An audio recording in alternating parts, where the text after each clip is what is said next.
know is true.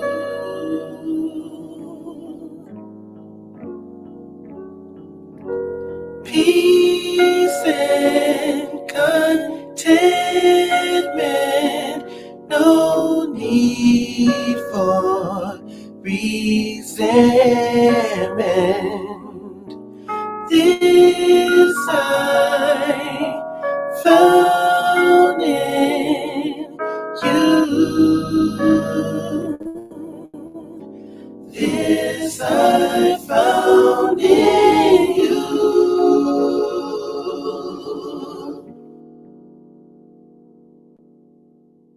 We begin the program tonight with breaking news. The 45th President of the United States, Donald J. Trump, has been indicted for the 4th time by a corrupt Biden regime justice system, and patriots are fed up. Voters got rights, wave them flags and the stars and stripes. Indicting presidents, that's not right. If questioning the outcome of election is a crime, then give me life. If questioning the outcome of the election is a crime, they gon' lock us patriots up and we gon' do time. The land of the free and the home of the brave. There's an Air Force veteran that's trying to pay the way. Prince of prime time, I spit the truth like I'm damn bald. Real America, and we ain't no commies yet. Protecting the children, 2A in the building. From you Democrat pedophiles rigging the system. This a message to the fake news, we all know Trump won. Try to censor us and ban every single one of us. Father and a journalist, he never changed for the fame. 30 years later, day of balls, legendary, man. Get real, read between the lines. FJP, middle finger to the other side. Get real, read between the lines. Trump 24 indicted in a landslide. Voters got rights, wave them flags and the stars and stripes. Indicting presidents, that's not right. If questioning the outcome of election is a crime, then give me life. Trump's nephew's coming right back with another one. Indictment number 4, I don't think the DOJ was dumb enough. Fanni, Willis, Alvin Bragg, yeah, y'all want some pressure, huh? America, we got Trump's back and we ain't letting up. Patriot like Mr. H, 82 years in this place. Liberals need a safe space and burn a flag in your face. Put America first like One American News. Abolish mail-in ballots so I know that we can't lose. 10-year anniversary, Novak's gonna murder me. Hunter Biden's laptop, boy, that's a first degree. Hillary Clinton, yeah, lock her up for perjury. Nelson Mandela, pardon yourself, made history. CNN and other Vogue channels spread fake views. Lying to Americans, monetizing fake news. If you don't sell your soul, you gon' get demonetized. Pray and keep your faith in God, he is always on our side. Voters got rights, wave them flags and the stars and stripes. Indicting presidents, that's not right. If questioning the outcome of election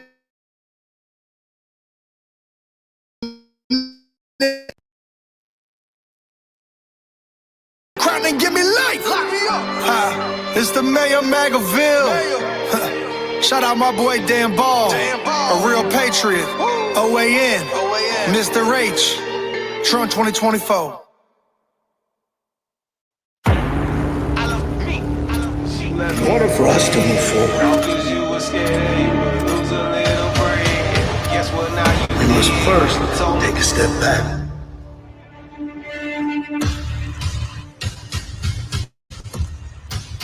There's been some type of interruption. I don't think you've quite grasped your mind around the concept of what's really, truly going on here. Eric!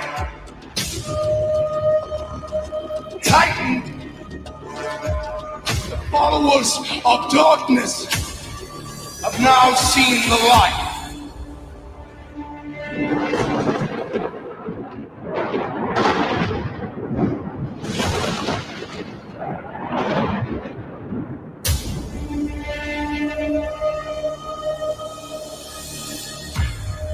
Coming. Find me!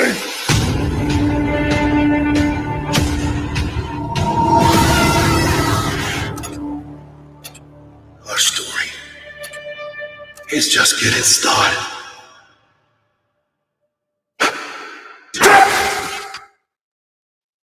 What's going on? God-fearing, gun-toting patriots. I love the Second Amendment. God gave it to me.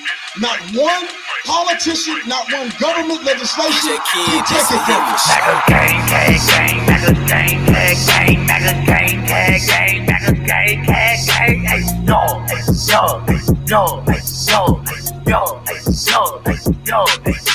I'm a gun-toting patriot, God-fearing patriot. Bryson, why they mad? Cause I'm real and they be faking it. Free speech advocate, it's on my mind, I'm saying it. I'm about to buy another gun and ain't nobody taking it. Gun-toting, Bible reading, God believing, truth speaking American. This MAGA season, Democrats committing treason. I know they think it's sweet, but you don't know who you dealing with. This for free thinkers only. You ain't got no membership. They free General Flint out the cage, cause he innocent. Barton Roger Stone, cause the run know that he innocent. We need to kick out every single illegal immigrant. Mandatory voter ID laws we need to implement. Tell Justice Smollett that I know this MAGA country. Tell China we know they trying to play us like some dummies. I looked deep into it and I did the math. Why did Obama send money to that Wuhan lab? What is George Soros doing with all of his cash? Why did China take that Harvard guy and drop him a bag? Why is there so much propaganda funny, you ask? How about that Bill Gates vaccine? Nah,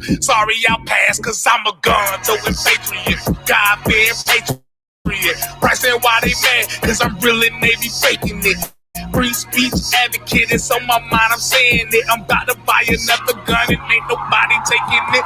Gun-toting patriot, God-fearing patriot. Bryson, why they mad? Cause I'm real and they be faking it. Free speech advocate, it's on my mind, I'm saying it. I'm about to buy another gun and ain't nobody taking it. Okay. All red MAGA flags waving through the South like we just want 4 more years. Democrats can't get right. Trumping with that Yeezy flow. Don't go broke on Sleepy Joe. Make America great again. Seeing that what you hating for. Military working overtime, I salute y'all. Antifa steady trying to play them games, yeah, we see y'all. Can't knock us down, Republicans standing too tall. About to run it back to back, yeah, that's how we ball. Trump, yeah, okay, bury him a legend, yeah, Trump, hey, okay, America's biggest blessing.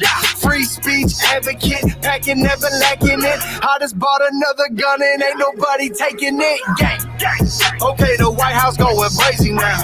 MAGA season, tell them liberals they can't break us down. It's up, they know we run it, best believe it now. About to paint the city red, please don't burn it down. Gang, gang, gang, MAGA gang, gang, gang, MAGA gang, gang, gang, MAGA gang, gang, gang. Yo, yo, yo, yo, yo, yo, yo, yo. I'm a gun-toting patriot, God-fearing patriot. Bryson, why they mad?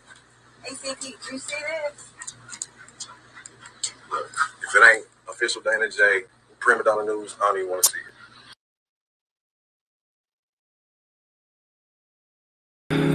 But My shawty, there's more. my love, my More for shawty. you, more for She got the us. ball, she got the chain, she got the wall. Pick me up, pick me up, pick me up, pick me up, pick me up, pick me up, pick me up, pick me up.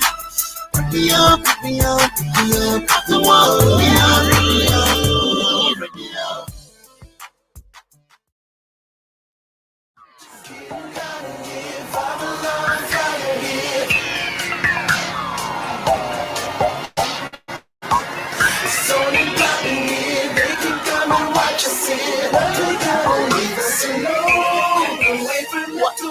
Say you love it, what you gon' do now?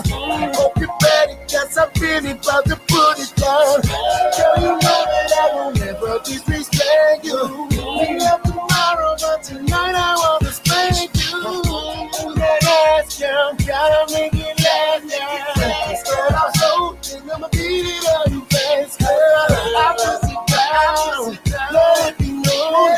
Tell you just you're gonna get low. Back away from the door, you keep running here from the love fighting here. She got me started, now there ain't no stopping here. It's all popping here, they can come and watch you say it. They gotta leave us alone. Back away from the door, I want it all, gotta let me get it all. From the bed to the floor, against the wall. I'ma get this all, turn around and hit it all.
All right.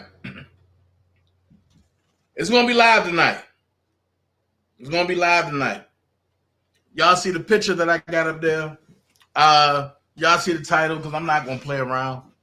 I got some stuff I need to talk about. I got some people that's watching. And I want to say shout out to the people. Shout out to the real patriots that's fighting. Shout out to the real patriots that don't conform to the corporation. There ain't no forming to no corporation. We ain't dealing with it. We don't care. We don't care. We fighting. Shout out to, some people don't believe in it, but I don't care. Shout out to the greatest president of our time, Donald J. Trump himself. He's holding it down. He fights for people, whether folks want to believe it or not. That's on y'all. Don't care. Do your research. Get it over with. I know YouTube is going to be on some tripping stuff, but that's why YouTube is now secondary to the Patriots. A lot of the Patriots are now on Rumble, and Rumble treats us well. And we are pretty much done with YouTube, but we still broadcast to YouTube because it's folks that's scared of change. Some people scared of change, and we understand that. And we don't want to leave no patriot, no person behind. Okay? Even though we are people, or some of them are people. I'm a man, I'm a woman. I'm a man, not a woman. I'm a man. And I stand on that. I stand on my God-given alienated rights. I stand on my patriotic rights. I stand for the Constitution, not for no one person. There's nobody that's bigger than the Constitution. I don't care who they are. If you're wrong, I'm going to say you're wrong. A lot of people, ideologies are going off of just that, ideologies. That's what they believe. That's what they were taught. So they're going to stick to that. Ain't nothing wrong with that. But it is something wrong with that. You got to understand that everything you have been taught just about is wrong. Everything you have been taught just about is wrong. And I'm to the point now where I don't want to spare nobody else's feelings. I don't want to spare and nobody else's thoughts or nothing, because it's people their lives are being destroyed by the corporation, and people is just sitting by the wayside, and they act like they don't care until it hits their family. Then when it hits their family, it's, oh my God, can you please help us? No, why wasn't you helping people when it wasn't your family? Why wasn't you helping people when your family wasn't affected? So first things first, I want to say shout out to the Dream Team, the best. Amazing. I'm gonna send you the whole track. Man, come on. But the whole track is crazy. Shout out to the Dream Team, the best team in the land, friends and family. I understand, and we had some folks that wanted to give us opposition because I was at Rice Street. I wasn't on Thomason Street. I was on Rice Street. Trump came in through Thomason and left through Thomason. But I was on Rice Street where all the Patriots was at, where all the supporters, where 95% of the media was on Rice Street in the hood. So that's where I was at, doing interviews, doing what I had to do. All of the interviews will be up by first thing in the morning. You can go to this page. You can go to DanaJay Open Talks, and you can just look at the interviews that I'm giving. And no matter who they are, and no matter if they are homeless, no matter if they junkies, and no matter if they lawyers, no matter if they friends, no matter what. All right, let's get into something serious. First things first, I want to talk about R.Kelly. I got a problem. And after I talk about R.Kelly, I know some people are going to leave after that, but that's cool. At least you would get a little bit of knowledge. And And as long as you can learn something from it, and no matter what it is, I'm cool with it. First thing I'm going to talk about is R.Kelly. After R.Kelly, I'm going to talk about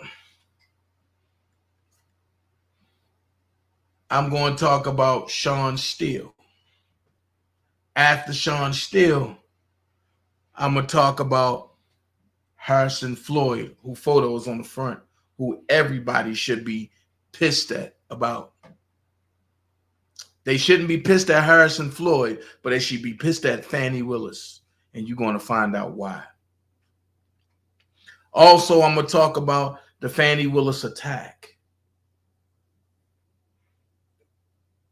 And then I'm going to show you the Ruby Freeman, Shae Moss lie. And this is just going to set up many things that I got going on. Coming up, I'm going to have lawyers to come on and talk about their clients, about their friends. I'm going to have other networks. Shout out to Freedom Express News. Shout out to Forgiano Blow. Shout out to Mayor of Megaville, the MVP of Mega, Marjorie Taylor Greene. And a lot of folks sit back and say, well, Dana, you shouting out all those folks and this, and they don't care, and Trump don't care about black folks and this and this and this and this. Let me break something down to you. When you know who you are, you can understand that if you're calling yourself black, you're calling yourself dead. You're calling yourself separated from. You're calling yourself nothing. So when Trump said all of those black people in Atlanta, it scares me. He's saying all those dead people, all those removed people, all those nothing folks are there, and it scares them. And everybody's sitting back like, oh my God, see what he said about us? No. If you're breathing and you got blood running through your veins, you're not black. But what happened is the indigenous culture, the colored folks, they adopted something that was for the Caucasian folks and took it as their own, like they are entitled to carry it. That's why in the Bible, Jesus said, bear your own cross. Ain't that's what Jesus said? Ain't that's what Jesus said? Ain't that's what Yahweh said? Bear your own cross. So when people saying, oh yeah, I'm a black person, you taking a cross of the folks, of the castaways, pretty much. And you put it on yourself. Because it wasn't cool to call yourself black until Bill Clinton got in office. If you think I'm lying, go back and look at the job application forms. It wasn't cool to call yourself African American until the second year of Bill Clinton in office.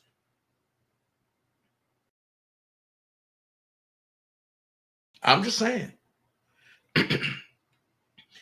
And ain't nobody used the black word more than me. But like Brother Malcolm X, when he went to Mecca, he realized that he was lied to. There's more to the world than just us. You have Caucasians. You have indigenous, which is us. You have the Mexicans, which is indigenous, which is us. You have the Indians, which is indigenous, which is us. You have the Africans, who are the Africans.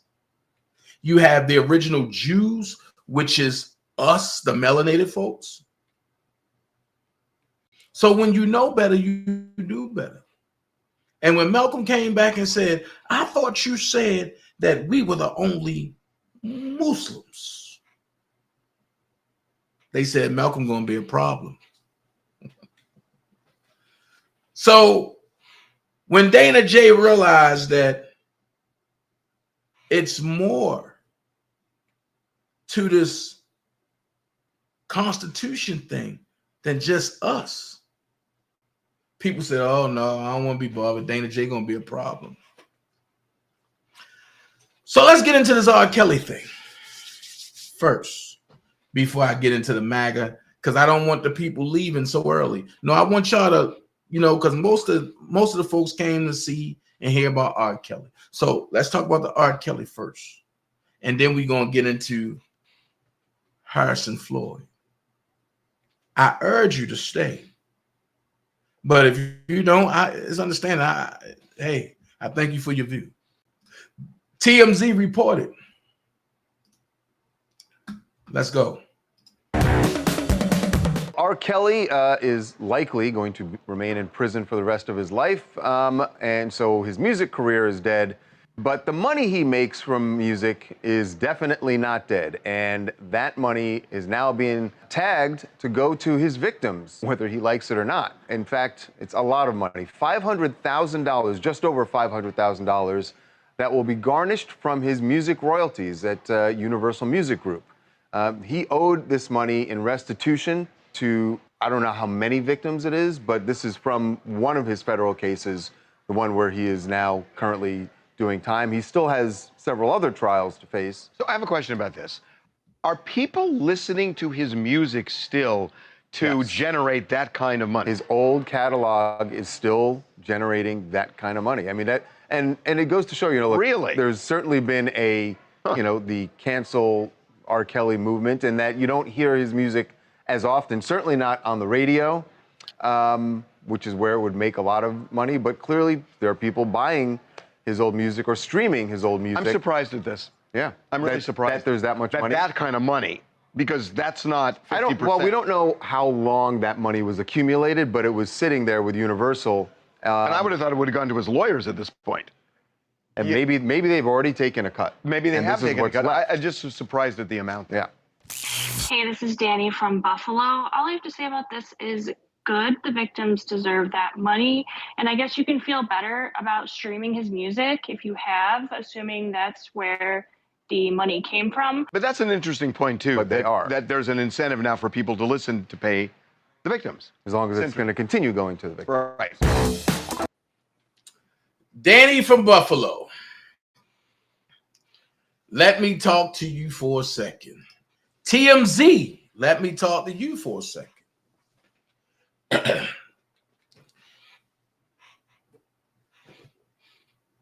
As long as R. Kelly is under appeal, and Donnelly do not have the right to push forth a garnishy lever against R. Kelly. Here's why. Because let's just say they take the $500K. When Rob go to appeal, let's just say the appeal vacates Ann Donnelly's decisions. Who's going to pay Rob back his money?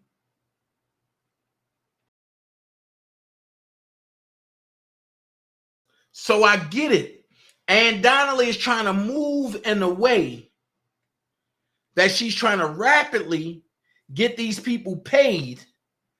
And then when Rob wins on the appeal, she going to say, oh, well, Rob got to worry about that. I was trying to get them paid. But Ann Donnelly, there's a bombshell about you.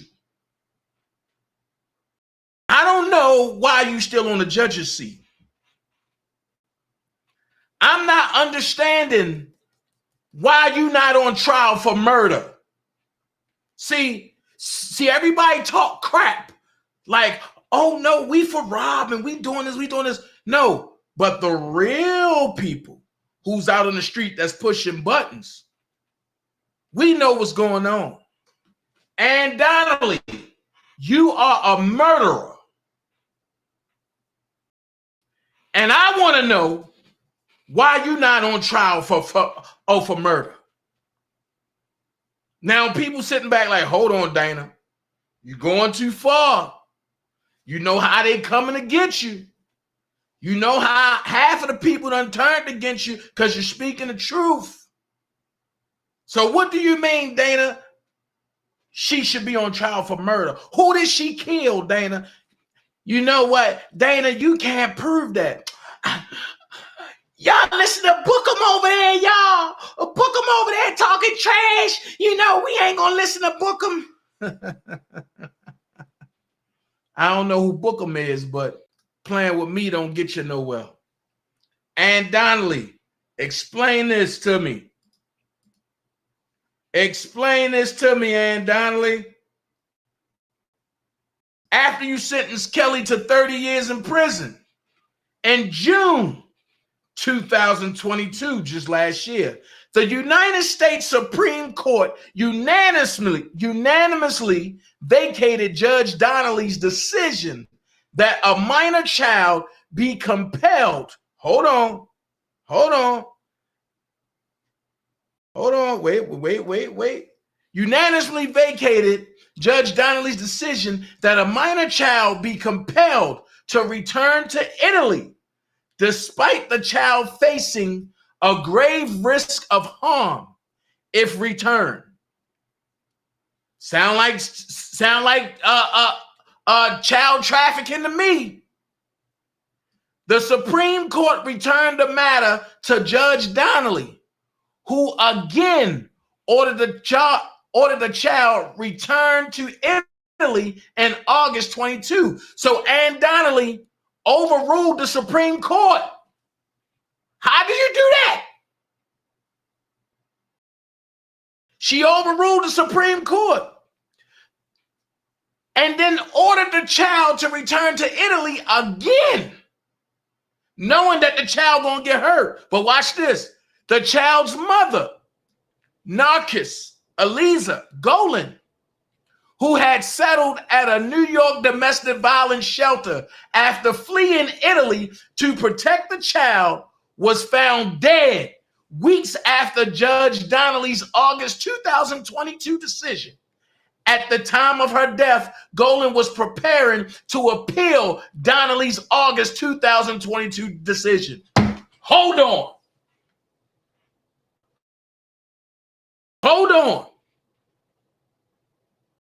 So you mean to tell me that no matter what, you just gonna break the rules and ain't nobody gonna say nothing?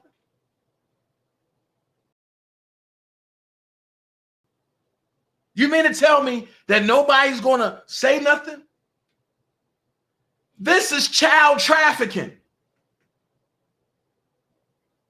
And I told you, child trafficking is the biggest job you can have in the United States. But wait, y'all don't hear these facts coming out nowhere else. You don't hear them coming out nowhere else. Ann Donnelly is not above the law. And I'm going to read this again. She need to be disbarred or whatever it is. This is why I wish Angie was over here, because I don't know if they can disbar her, but she need to go to jail. It says, just sentenced Kelly to 30 years in prison. In June 2022, the United States Supreme Court unanimously vacated Judge Donnelly's decision. So hold on. If they unanimously vacated Judge Donnelly's decision, that don't mean she had one vote in her favor. Everybody from Supreme Court said, hell no. Hell no. You talking about putting this child in harm's way. So the United States Supreme Court unanimously vacated Judge Donnelly's decision. that a minor child be compelled to return to Italy despite the child facing a grave risk of harm. This means she don't care about nobody.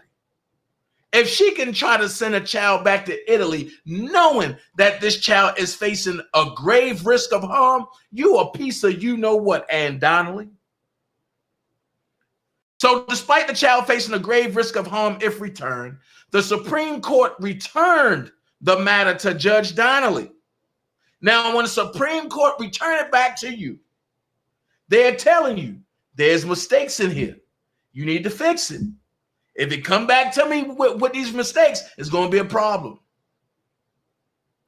So Judge Donnelly, who again ordered the child to be returned to Italy in August 2022. But watch this. The child's mother, Narcisse Elisa Golan, who had settled at a New York domestic violence shelter after fleeing Italy to protect the child, was found dead weeks after Judge Donnelly's August 2022 decision.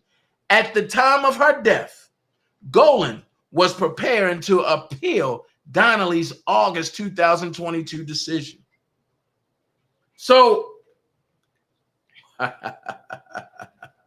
that's my part, Prima.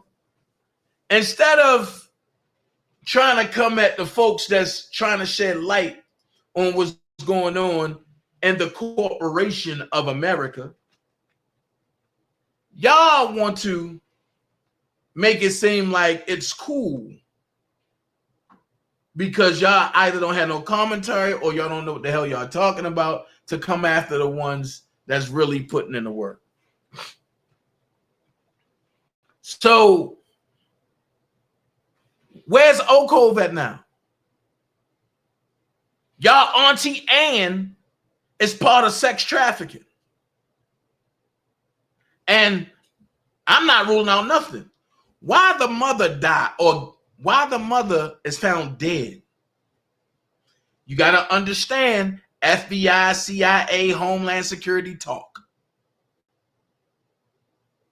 They're not going to say she was murdered. No, that's state talk. They're not going to say she was killed. No, that's lawyer talk. But the higher up's going to say she was just found dead. And they know ain't nobody going to jump on that.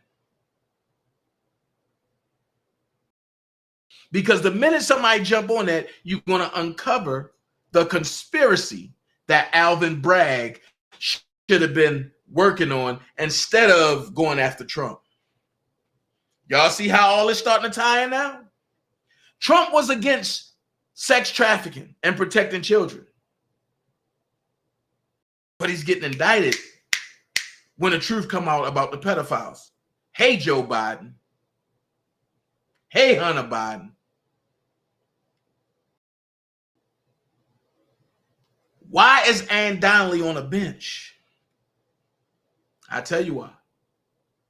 Do you realize that judges, district judges, get paid 72% of the sex trafficking tax? Y'all didn't know that. So if the child is being brought for $192 million, do the math how much Ann Donnelly got off $192 million. I'm just giving you a figure. If she getting 72% off that, just do the math. I told y'all a long time ago, the biggest banks in the world is not Bank of America or the World Bank or Wells Fargo. It's the district court. The smallest and the youngest bank underneath the district court is what? The kangaroo courts. Oh, y'all gonna learn something today. So I'm gonna say, hold on, R.Kelly. And when I keep saying, don't let him die in jail, there's a reason for that. Do you know how much Rob would get? Oh, I'm sorry. Do you know how much Ann Donnelly it would get if Rob got to come back before her? But let me break it down like this. Do y'all realize every time a man or a woman goes in front of the judge or the lawyer acting as a judge, the name and the paper that have your name on it, the initial paper, I dare you to hold it, and you will realize that's not a normal paper. That's a bond paper. That's why they will never give you the original. They will tell you you can get a copy, because the copy is regular paper. It don't mean nothing. The original is what the lawyer or the judge have in their hands, and it don't leave the judge's chamber unless you settle with your private account. Watch this, which leads us into the corrupt system that we're watching and before our eyes. Now, you don't have to like Donald Trump. I'm not telling you to like Donald Trump. Please, I'm not. I'm just giving you facts. The facts is this. What you're living in right now is not a country. You're living in the last days of the corporation. And you're seeing the corporation dwellers that don't want to let go. You have a man, watch this, that love his country, that love the republic so much that he went to lengths to defend the republic, to defend the Constitution and the country. But you know what people are going to say? He's a racist. I don't like his politics. I don't like the way he talk. I don't like his toupee. Watch this. In my days of living, right? In my days of living,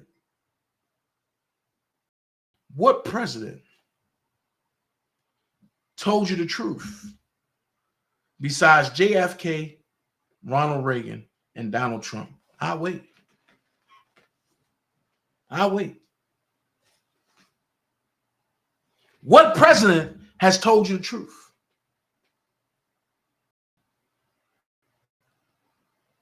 Oh, I missed one. Joe Biden told you the truth. But y'all didn't listen. Y'all thought it was a joke. Well, Dana, how can you say Joe Biden the bad guy and then say Trump the good guy and then say everybody told the truth, but then Joe Biden told the truth too? I tell you when he told you the truth about. Listen to what he tell you the truth about. We have put together, I think, the most extensive and inclusive voter fraud organization in the history of American politics. What's up, guys? It's your boy, Benny. Oh, wait. So when he told you that, a lot of people was like, oh, no, they just put that together. He ain't really say that. Yeah, he really did. And he said, we've put together the most extensive voter fraud team.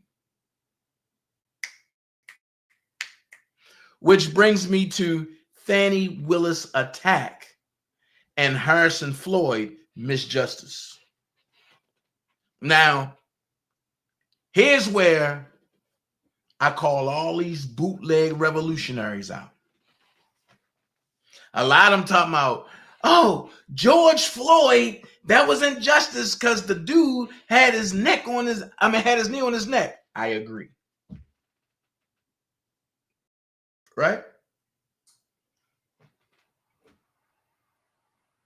But what happens when you see for your eyes what's going on?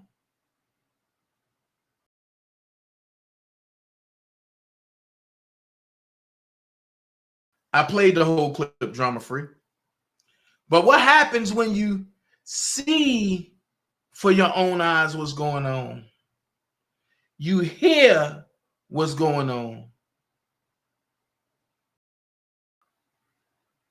And then you're persecuted because you tell the truth about what's going on.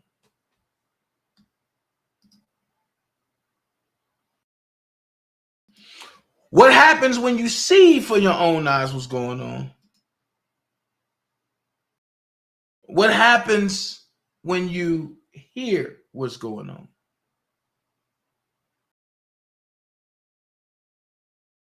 That part right there, Big Vi.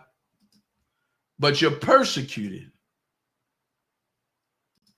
I played the whole clip the other day. You got to go look at the live. I got to keep moving. I definitely don't got time to be playing with nobody today. I don't. The time is drawing near. But if you want the whole clip, it's on my other live. Go look at it. But I played the whole clip. I just don't understand. And, you know, people say, oh, DanaJay wasn't down there, this and this and this and this and this. Well, let me just give you a little bit. It's only a minute. We're going to do this real quick. Let me get a quick one. What's up, man? This is OnAir TV right here, man, and I'm at the Donald Trump event. Well, the jailhouse. But I'm here with one of my sons, man, Dana, man. Tell him what's up, man. Man, this OfficialDanaJay, but I'm out here representing Go Trump! Go Trump 24/7. The injustice can't stand. Fanni Willis, you have to go to jail. Everything you did to Young Thug, everything you did to Lucci, everything you did to Trump, man, it cannot stand. Everybody knows what's going on. Fanni Willis need to be held accountable along with everybody else. And she should be charged for conspiracy because Jack Smith is the one that called you on Friday and told you to lock Donald Trump up on Monday. So therefore, all of y'all are taking money from George Soros and should get the RICO charge, and everybody else, but that follows under Jack Smith, Alvin Bragg, Fanni Willis. All of y'all need the conspiracy charge. All right, tell him, man. And this is Blacks, man. And I'm here with him right now, man. It's OnAir TV, man. And these are all the Blacks for Trump, man. Yes, sir. So with that being said, if you disagree with that, you crazy. If you disagree with what I said the other day, yesterday, you don't know what's going on. And if you don't know what's going on, there's no way I or anybody else that's advanced in the situation can hold a conversation with you until you catch up. And the reason being is because we are in an advanced state of fraud and manipulation. Nobody have time to spoon feed. I spoon fed this 3 years ago. I'm going to say it again. I spoon fed this 3 years ago. Now we have classes. Right now we're in an advanced stage of what's going on. I told y'all 3 years ago, y'all going to look for me in another form and y'all going to be like, yo, help me. And I ain't going to be able to stop and help. Because if you're not understanding, you're going to be swallowed up. And it's coming. The time is coming where you're going to get that mark. Some of us ain't going to be here to get that mark. Some of us ain't going to agree to it, and we're going to have to go to war. Believe when I say they are persecuting people now who say, I believe in God. What have you ever heard Trump say? I believe in God. I'm God-fearing. Have you ever heard Obama say that? Have you ever heard Biden say that? Have you ever heard Bush say that?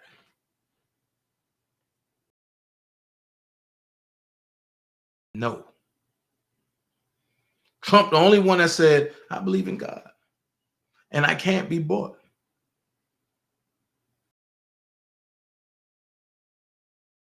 Trump, the only president who ain't live off of a salary. He donated a salary to the HBCUs. But wait a minute. Trump don't help what y'all call black people.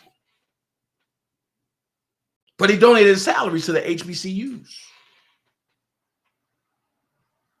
No Power 5 schools, as they call it. All HBCUs.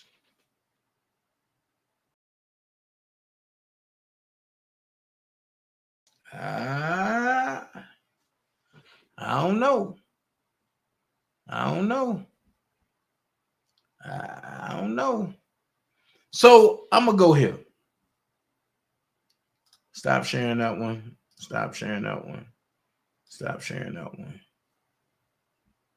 Which one is this? Vesting the clause.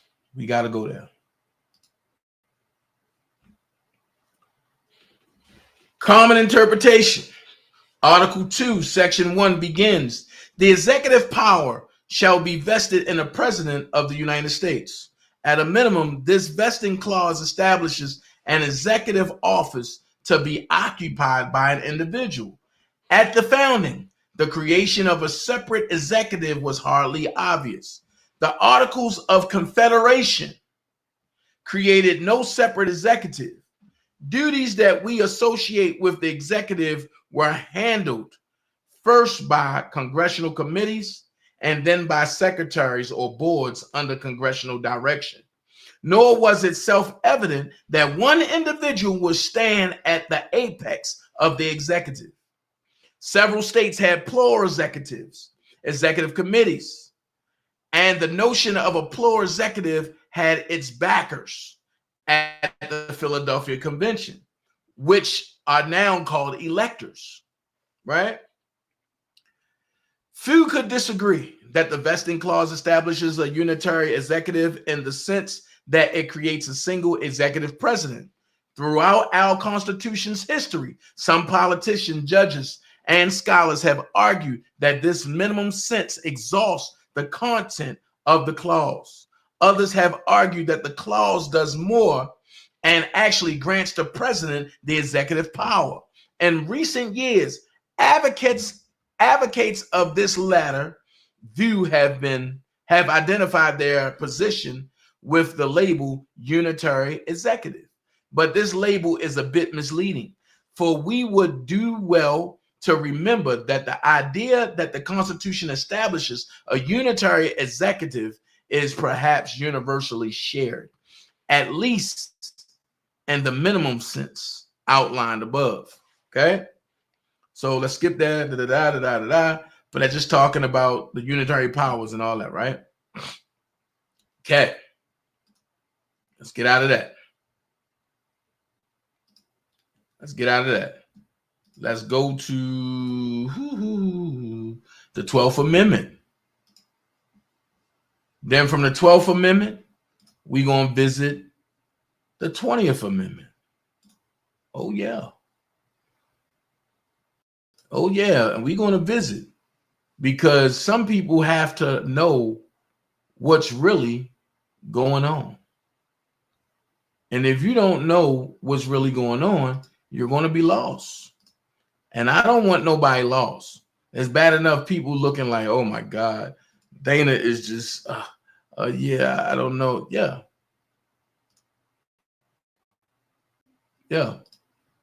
And that's why knowing this is important when we're talking about the Harrison Floyd case. Because when we're talking about the Harrison Floyd case, so much corruption has happened, right? So much corruption. Thank you so much, Lady JS. So much corruption has happened that people are really scared to talk about it. But guess who ain't scared? I ain't scared. If I'm going to go to jail for talking about it, then guess what? I'm going to sit up in jail and I'm going to talk about it some more. And I'm going to spread the truth some more. And if you don't like it, then guess what? That's your fault.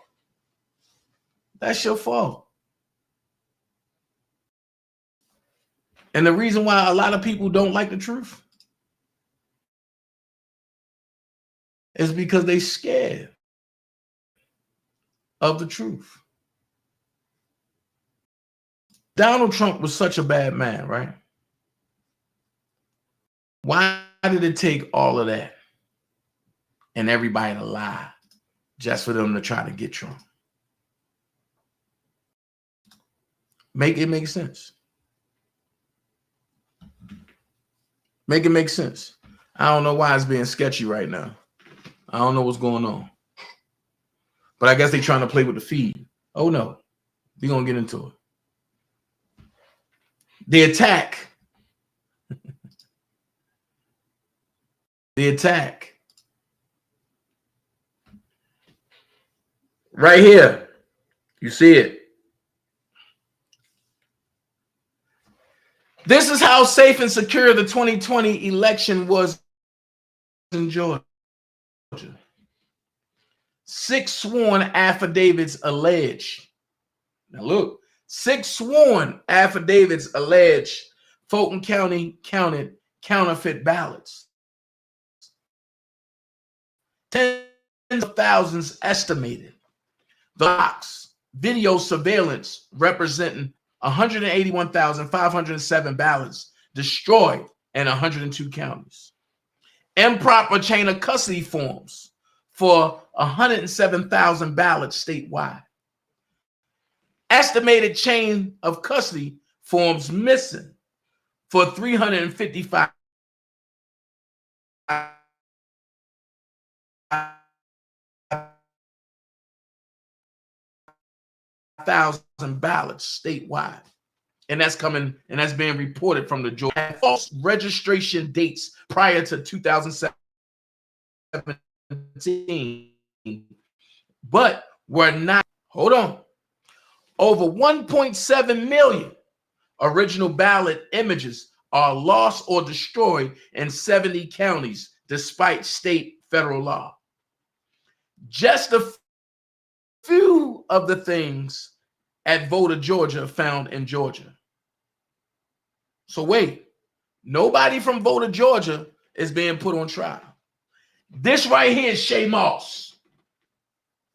If anybody know about elections, you cannot hold ballots close to your face.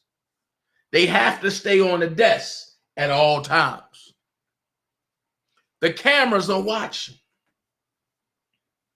Right? That's Shae Moss. Okay? So let's get.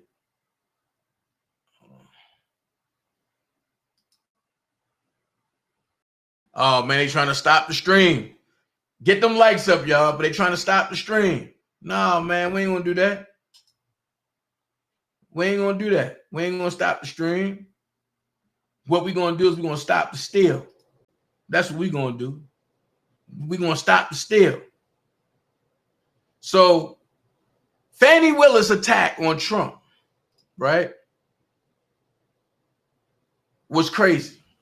Because via the 12th Amendment, and you see it right here on the left, it says the electors shall meet in their respective states and vote by ballot for president and vice president.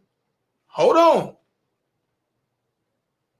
The 12th Amendment says the electors shall meet in their respective states and vote by ballot for president and vice president, one of whom at least shall not be an inhabitant of the same state with themselves.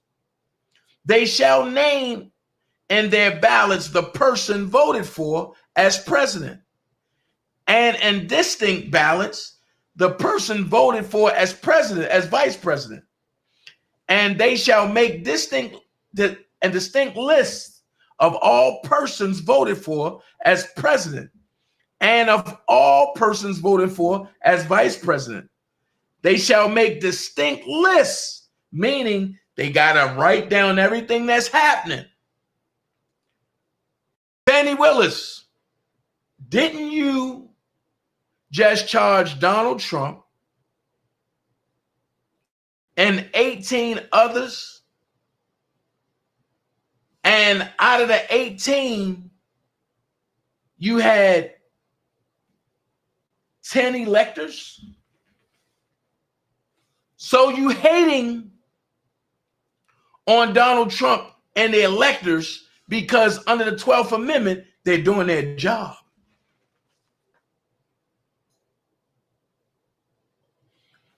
Which more so confirms that you have been chosen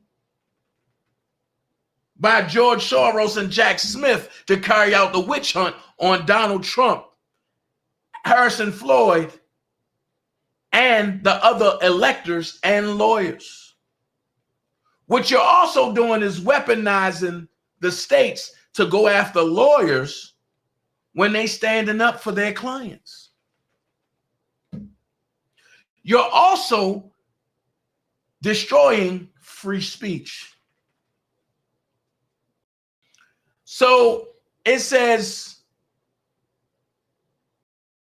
and of all persons voted for as vice president, and of the number of votes for each, which list they shall sign and certify, and transmit sealed to the seat of the government of the United States, directed to the president of the Senate. The president of the Senate shall, in the presence of the Senate and House of Representatives, open all the certificates, and the vote shall be counted. Donald Trump did not say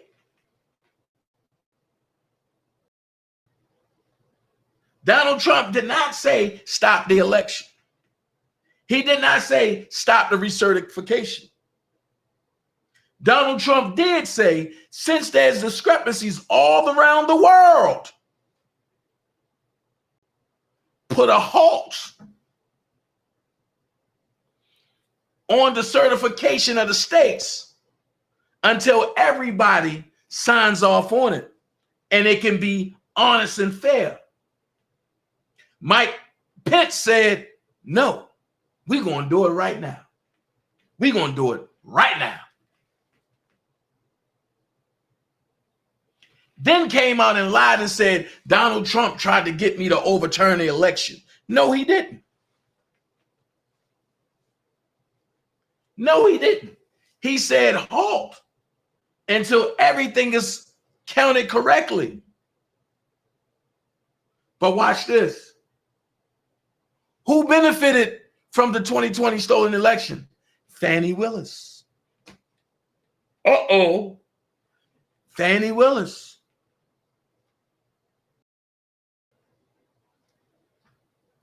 So now that we know the electors are good people, whether they Democrat or Republican, whoever was picked to be an elector, you got to do your job. And these folks did their job. They did their job. So Fanni Willis say,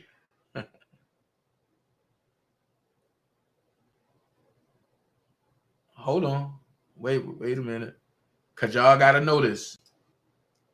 Y'all got to know this. The terms of the president and the vice president shall end at noon on the 20th day of January, and the terms of senators and representatives at noon on the 3rd day of January. I didn't know that. Of the years in which such terms would have ended if this article had not been ratified, and the terms of their successors shall then begin. Watch this. Why do you think they were rushing the election? Why do you think they were rushing to certify? Because they didn't want the truth to come out. So what you do, you drag it out for 2.5, 3 years to make sure Donald J. Trump and nobody that support him, like Harrison Floyd, gets in office to furthermore destroy the corporation that we knew called America. But they won't tell you that you are on stolen property. The Congress shall assemble at least once in every year, and such meetings shall begin at noon on the 3rd day of January, unless they shall by law appoint a different day. So why was they meeting on January the 6th if they supposed to do it on January the 3rd? Why counting the election take 19 days after when election is supposed to be 1 day process? What are you hiding, Joe Biden? So it's more and more I'm going with that. I'm gonna come back. I'm gonna break that down some more. When I talk about Trump, because it's more fitting for Trump. So Fanni Willis said Ruby Freeman didn't do nothing wrong. Ruby Freeman, and a lot of y'all don't know, now do not have to work ever again. The federal government gave her the same lawyer, defense attorney, that Hunter Biden has.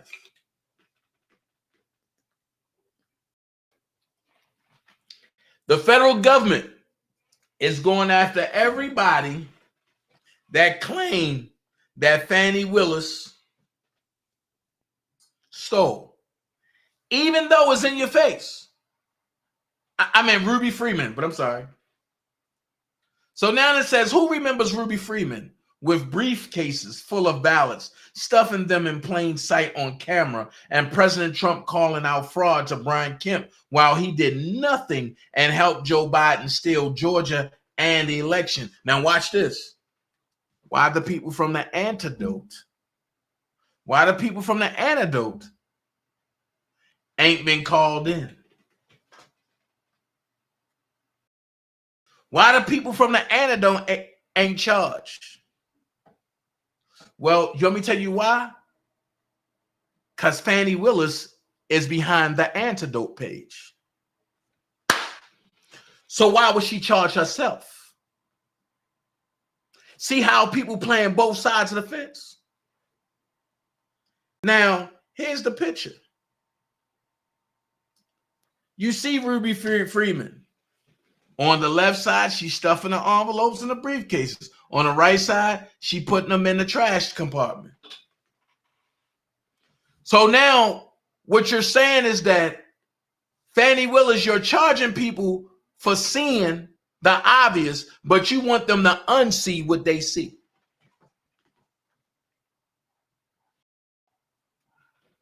Wait, ain't that's the same thing they doing to R.Kelly?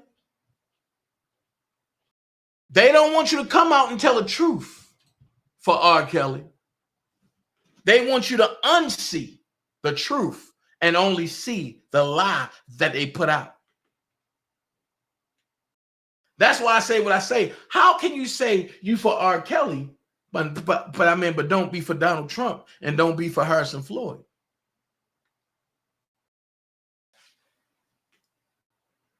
You know what I mean? That part, Judah. So hold on. It gets a little messier. Harrison Floyd turned himself in yesterday. The DA refused to settle with him. Everybody else got surety bonds, releases. The DA told him, oh no, we ain't settling nothing.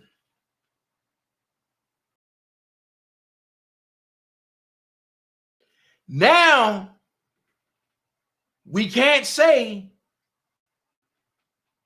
that Fanni Willis is racist towards Caucasians. Because Harrison Floyd is what? One of us. Fanni Willis is what? One of us. So how dare you call me a traitor for defending Trump, and y'all don't say sugar honey iced tea to her for destroying the career of one of our own? See how this works? I stand on truth, not hearsay. But I want y'all to hear this up close and personal. I sent this to a couple people. I want to know, what is your feelings on this?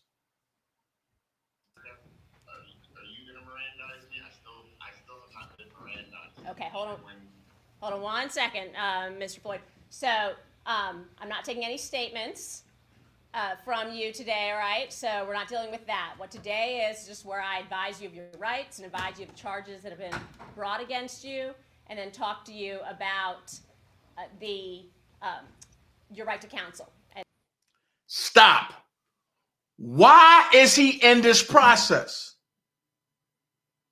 He did what everybody else did. He turned themselves in, and they was able to walk back out. Why wasn't he given a surety bond?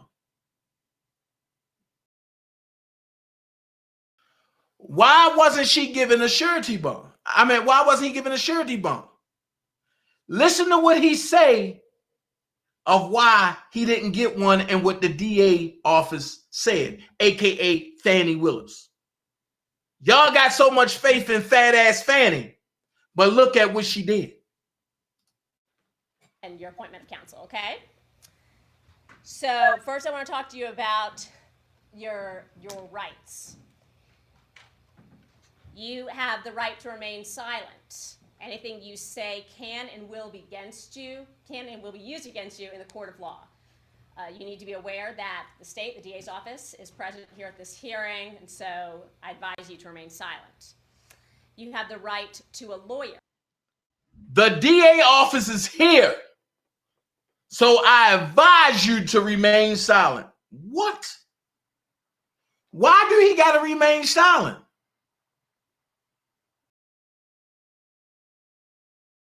So watch this. She couldn't get Trump too much publicity. She couldn't get the publicist too much publicity. She couldn't get none of the other people's too much publicity if you do it.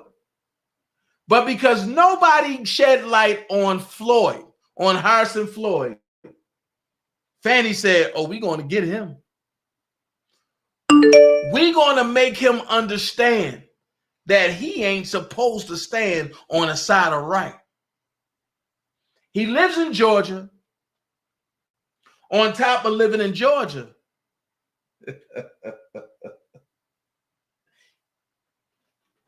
he's the head of the Voices for Trump. Pay attention.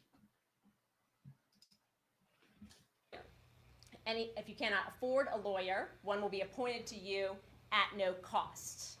All right? Are you aware of the charges that have been brought against you in this indictment?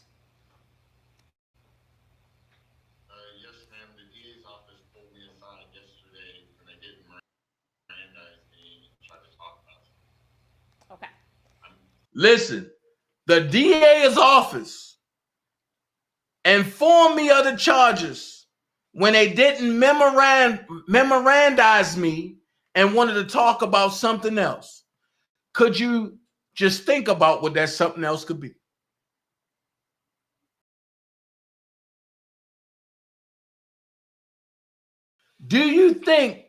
What do you think that something else could be? They trying to get people to flip on Trump one by one. And when you don't do what they want you to do, guess what? They persecute you. He's telling you. Now watch this. Okay. I'm referring to the indictment. So he's telling her something else, and she's saying, I'm referring to the indictment. So watch this. Who do you think that lawyer, because that's not a judge right there. That's a lawyer acting as a judge, acting as a judicial official. So what Harrison Floyd's friends could do is go get that judge's oath of office. Because right now she's violating the oath of office. And the oath of office, it clearly states her duty is to the people, not to the corporation, not to the bar, not to the DA's office. And she's violating him right now in your face. Let's finish. Where you have been charged in count 1 with violation of the Georgia RICO Racketeer Influenced and Corrupt Organizations Act. He's been charged of the RICO, right? What is the main reason of the RICO? Everybody talking about RICO on their channels. The main reason of the RICO is to hold you and to take personal property from you. If you look at it, go look at the charges. Everybody that came in used a surety bond to get out. He was denied a surety bond. Watch this. Your own recognizance is a surety bond. Why? Because they charging your secret accounts. Uh-oh, here that go again. Everything I've been teaching y'all for the past 3 years is coming to light. They charging your secret account that's held at the Federal Reserve banks. All debts are prepaid for. Now, what needs to happen is he needs to do a letter of rogatory. I bet you this judge right here haul ass. I bet you she haul ass.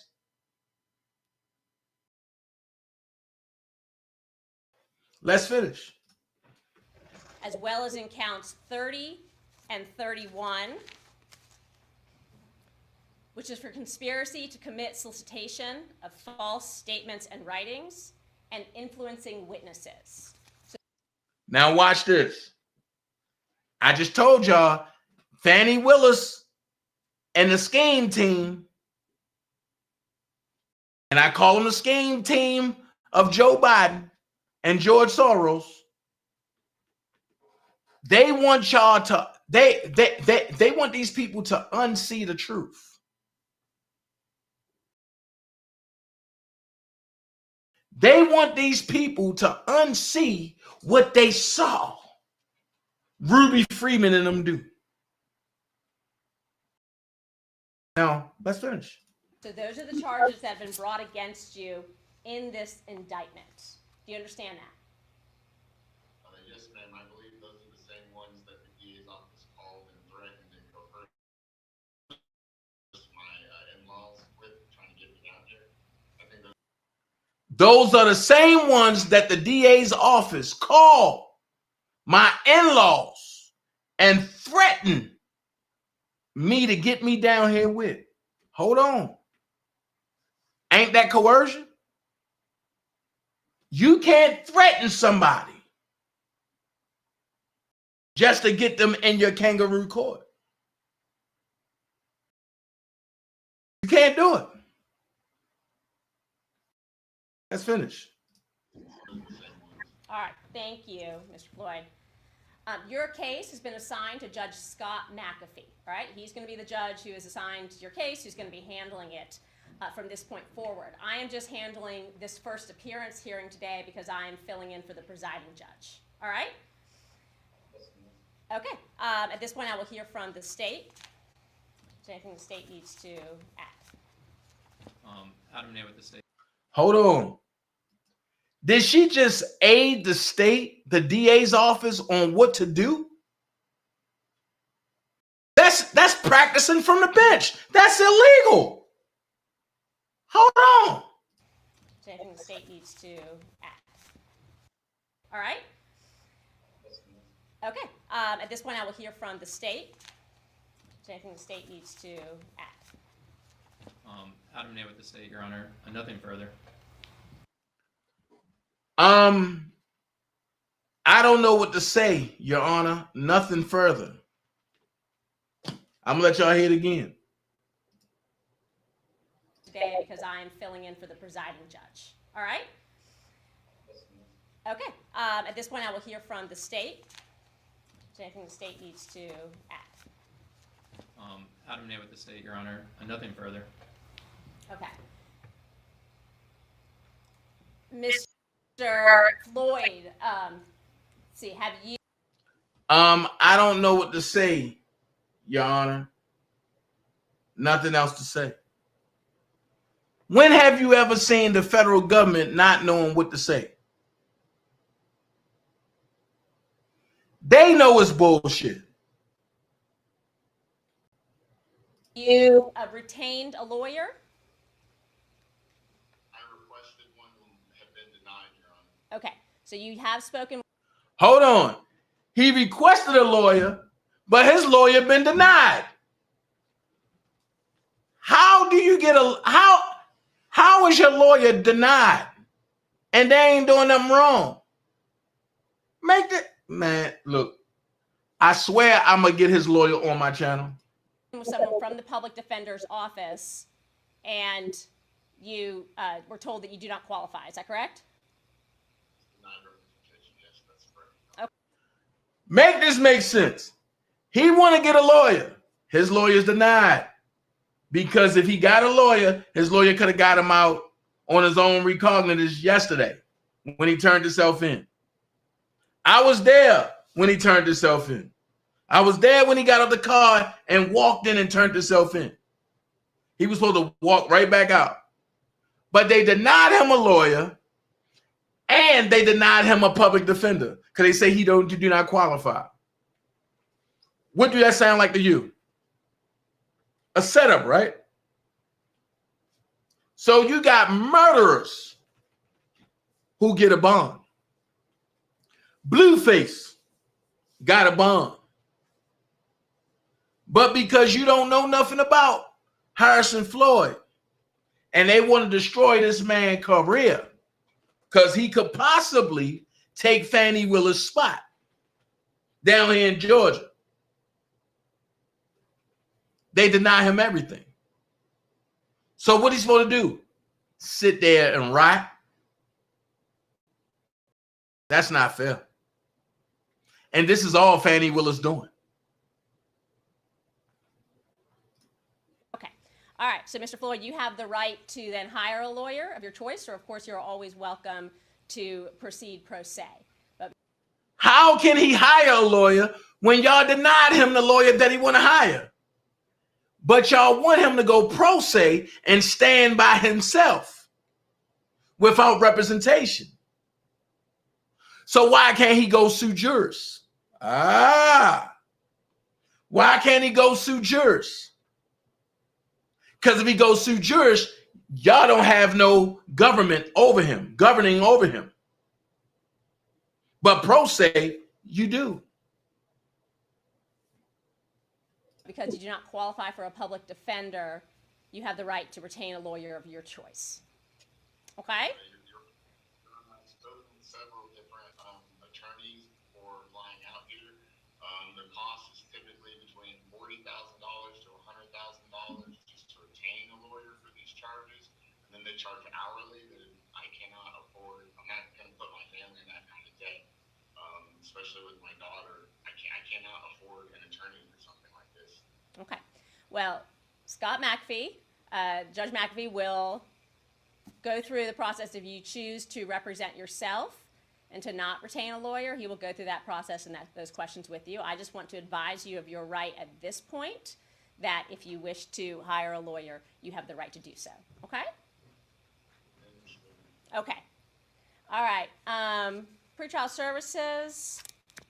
Can you give me any information about Mr. Floyd's criminal history? Yes, ma'am. I have one prior. It was from May 15th, 2023.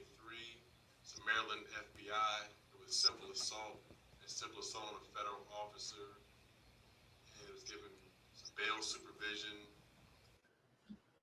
A simple assault, and that come from him resisting arrest. A simple assault. He resisted arrest and was talking about the Constitution. And they arrested him. The feds. Watch this. 5 years on charge of simple assault, misdemeanor. Nothing further. That's still an open case, Your Honor. It's not, I do not have a criminal record.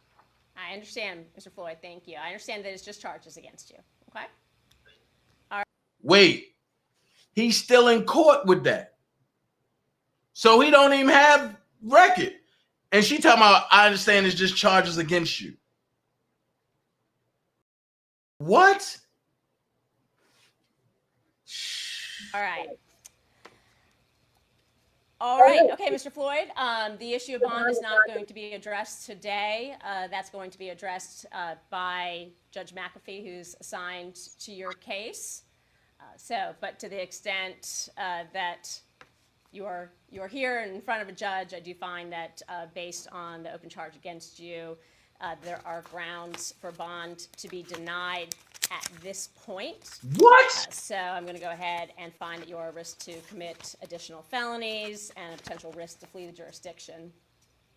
So I'm going to deny bond, but a full consideration of bond will be addressed by Judge McAfee as your case moves forward. Do you understand?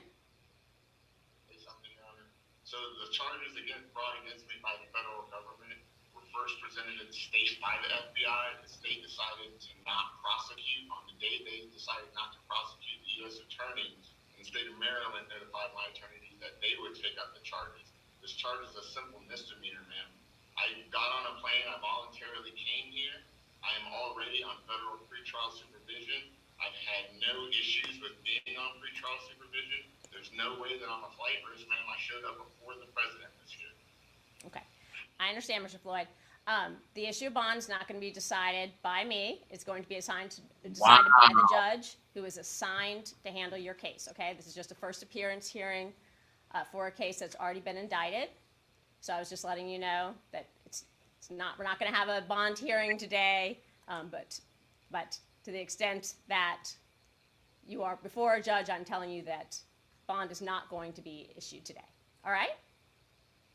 Then when will that next hearing be? And she's laughing. That'll be up to Judge McAfee. All right? Judge McAfee is going to be the one who's handling your case. This is just your first appearance hearing to notify you of your rights and notify you of the charges that have been brought against you. Yes, ma'am, I understand. Okay? All right. Well, that's all we're doing today, Mr. Floyd. Use Kayak's filters to search only. Wow. So then we go into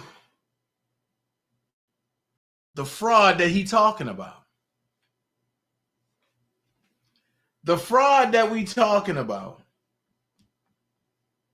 is right here.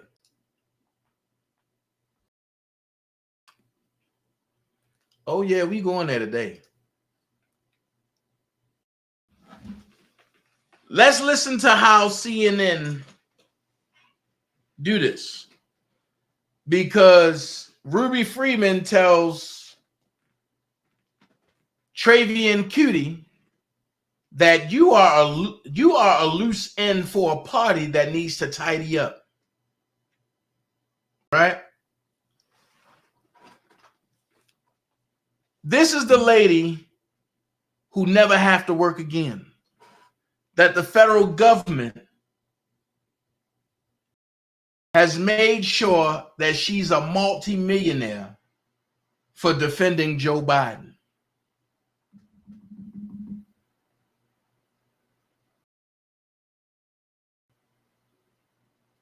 And this is taken from the Cobb County Police Department. This is in the Cobb County Police Station. This is Ruby Freeman. This is Cutie. And I don't know who this guy is right here.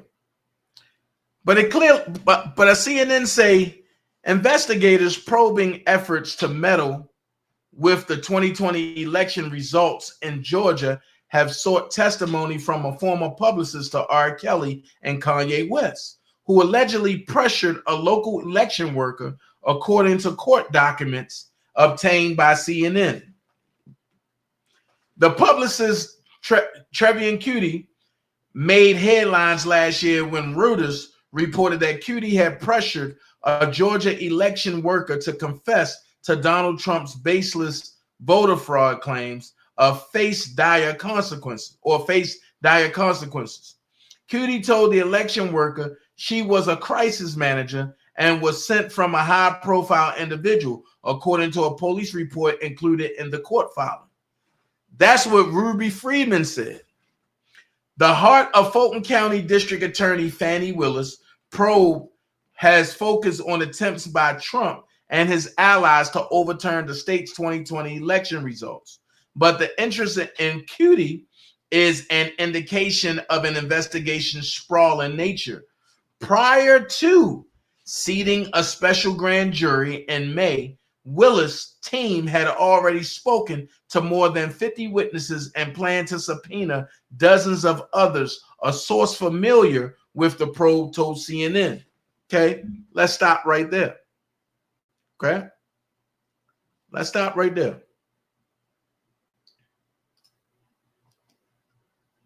Because, see, that's what CNN telling folks. Now, we're going to listen to what actually happened on 2 frames. Thank you. No problem. Good evening. How are you?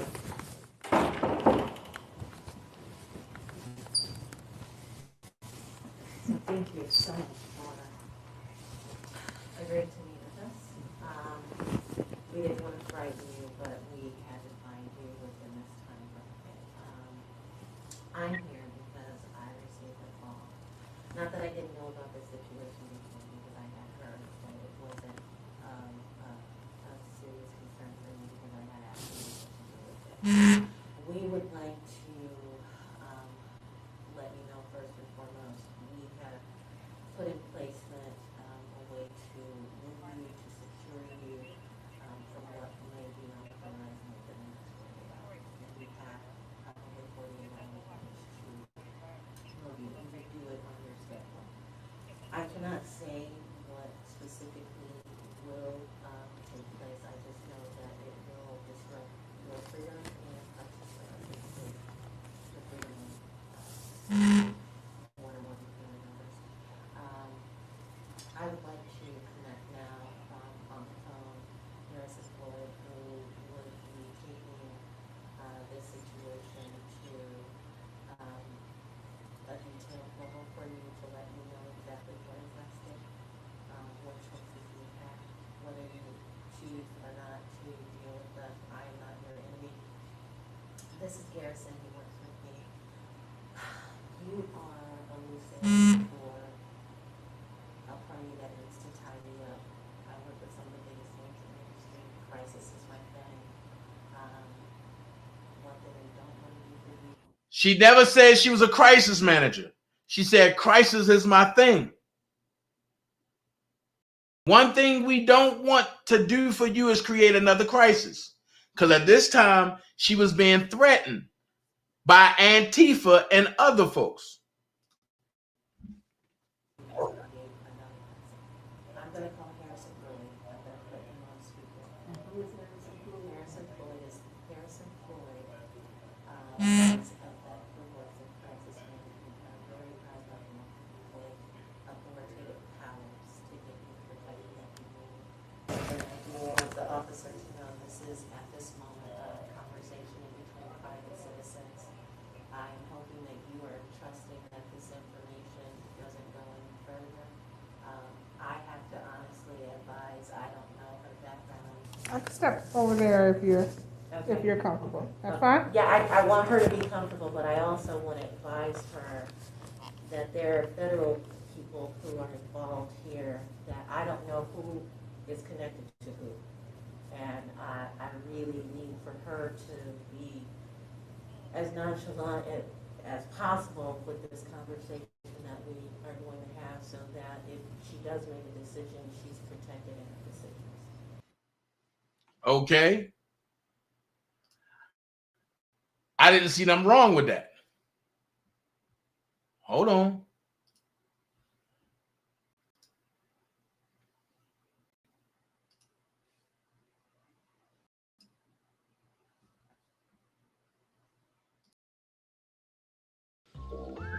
Ahora que mis papás... Come on. Let's get this advertisement out the way.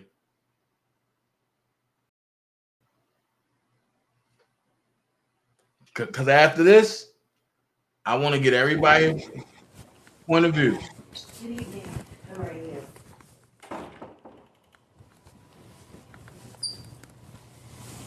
So thank you so much for agreeing to meet with us. We didn't want to frighten you, but we had to find you within this time bracket.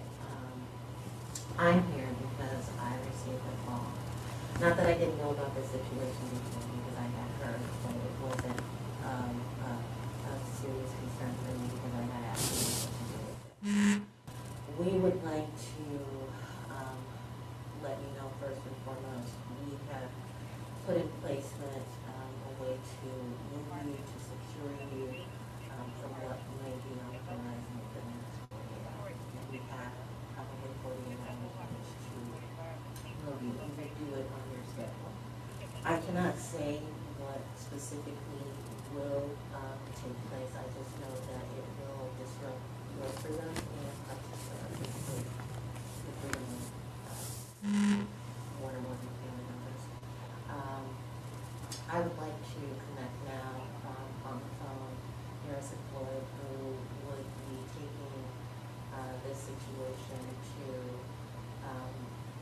a detailed level for you to let you know exactly what is at stake, what choices you have, whether you choose or not to deal with the I am not your enemy. This is Garrison, he works with me.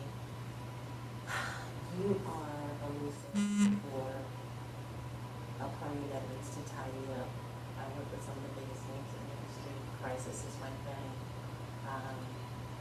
One thing we don't want to do for you is create another person. I'm going to call Harrison Floyd. I'm going to put him on speaker. Who is Harrison Floyd? Harrison Floyd is Harrison Floyd of that Rewards and Crisis Management at a very high level with authoritative powers to give you the protection that you need. The officers know this is at this moment a conversation between private citizens. I am hoping that you are trusting that this information doesn't go any further. I have to honestly advise, I don't know her background. I can step over there if you're comfortable. That's fine? Yeah, I want her to be comfortable, but I also want to advise her that there are federal people who are involved here that I don't know who is connected to who. And I really need for her to be as nonchalant as possible with this conversation that we are going to have so that if she does make a decision, she's protected in her decision. So we heard it again, right? So I'm going to ask y'all this. Did y'all hear anything wrong with that call? Elevator going up to perfection. But did y'all hear anything wrong with that call? So I'm trying to figure out, where did she get her to falsely or where did she pressure the publicist? Because ain't none of that happened. So I just want to know, did y'all hear her try to pressure her into saying anything wrong? Put in the chat, because I know ain't nobody gonna call in. So put in the chat if y'all heard her say anything wrong. Anything.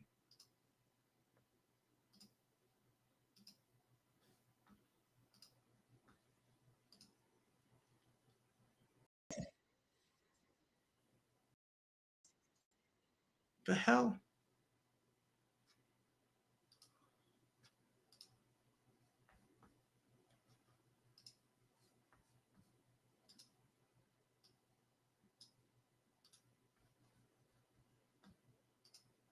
I just want to know if y'all heard us say anything wrong.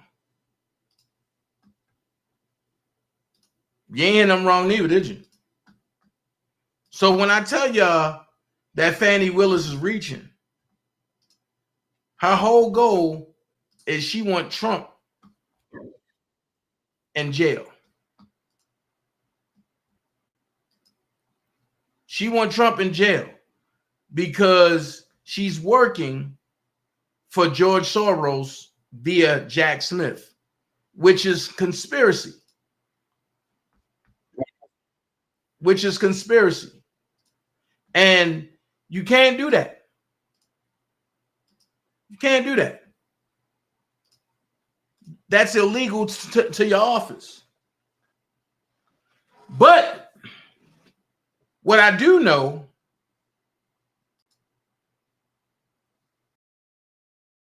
is they want this not to circulate. Now, the lady I showed y'all that they went to go see, Ruby Freeman, I'm going to tell you how the government worked.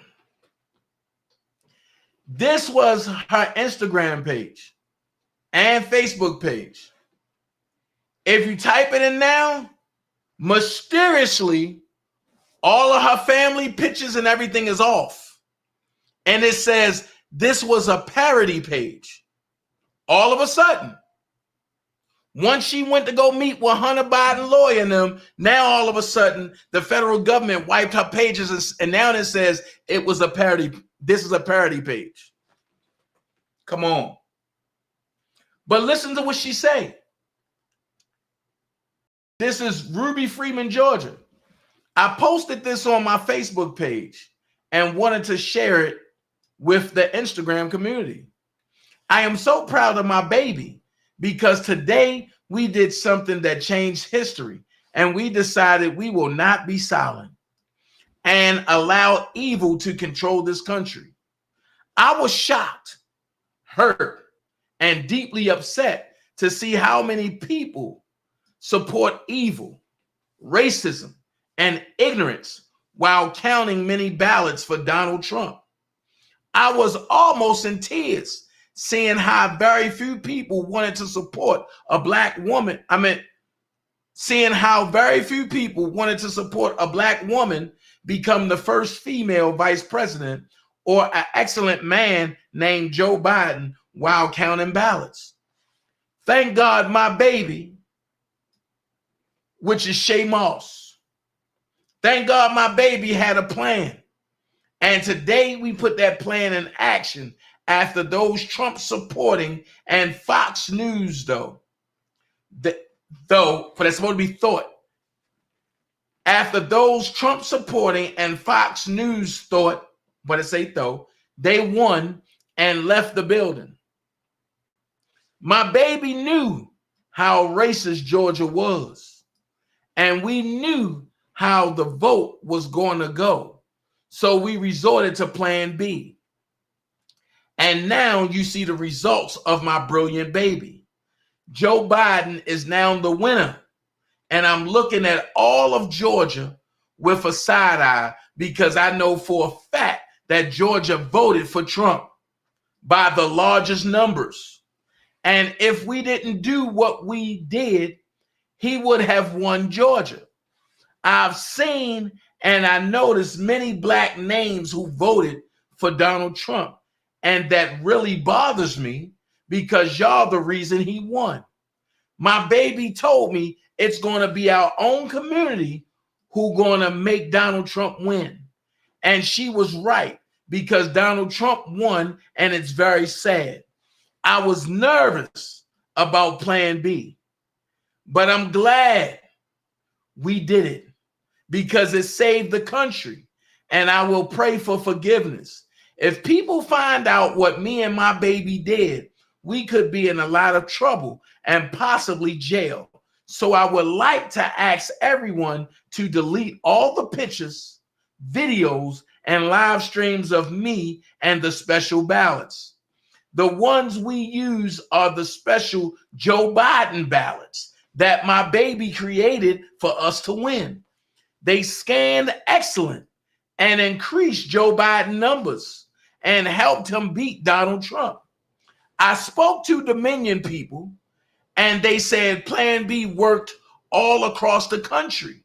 Special thanks to Stacey Abrams, Keisha Lance Bottoms, and Raphael Warnock. Don't worry, Raphael. You're going to beat that white bitch because we did it for you. And Joe Biden better give us a pardon for it. Laugh out loud. So if people are coming to see you because you put this on your Facebook and Instagram, and they know how people love this country, or should I say, they know how some people love the republic and how some love the corporation. Your life was in danger. On top of that, you sitting at a Cobb County precinct. So ain't nobody say nothing or do nothing wrong. But Fanni brought them charges. So now I'm just trying to figure out, what did Trump and them do wrong? However, before I show the movie, the special collection in Georgia. Watch this.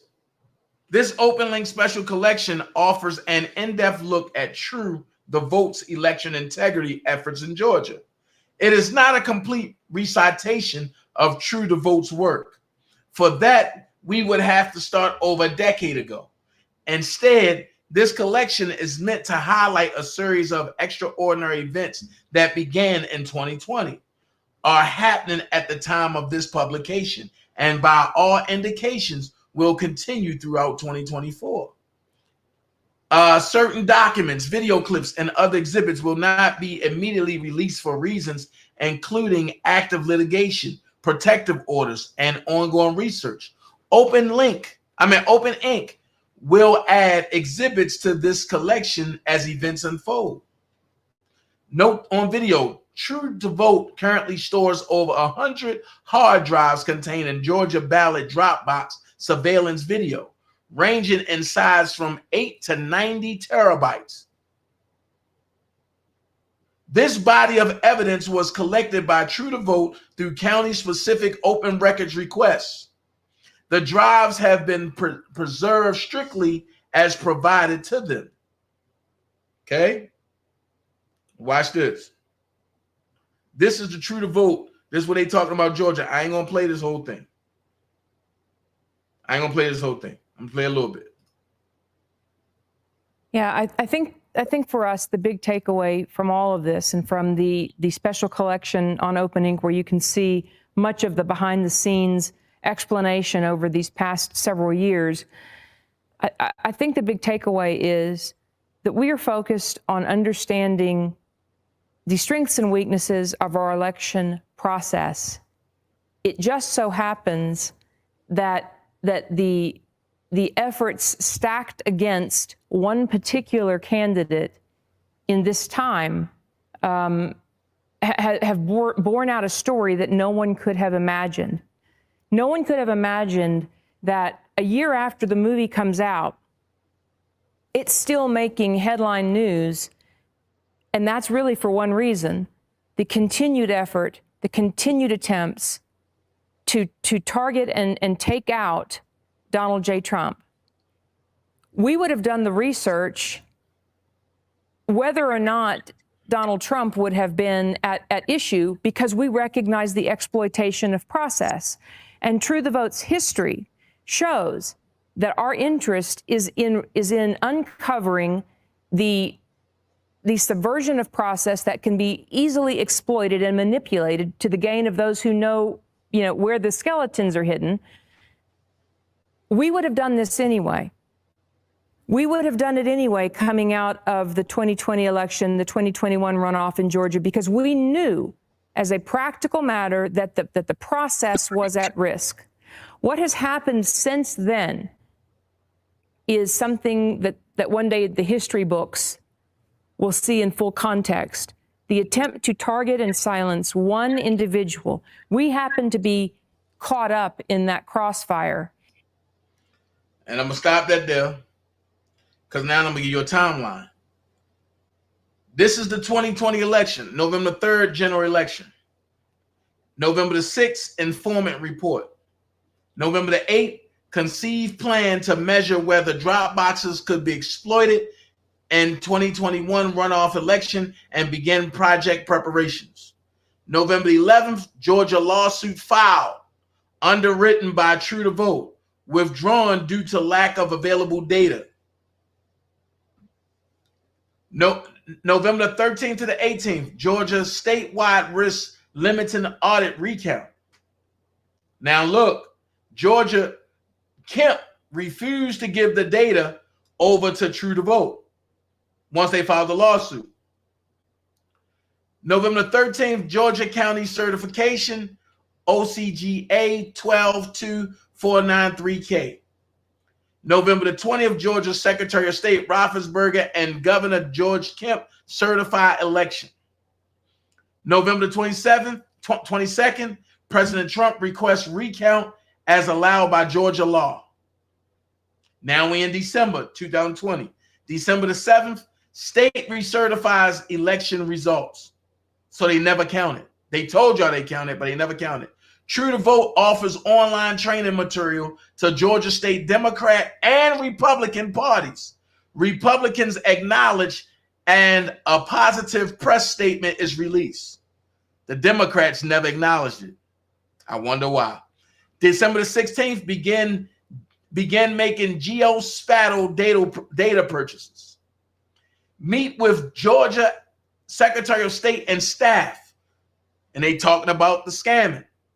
December the 17th, True to Vote announces 364,000 potentially ineligible voters in Georgia.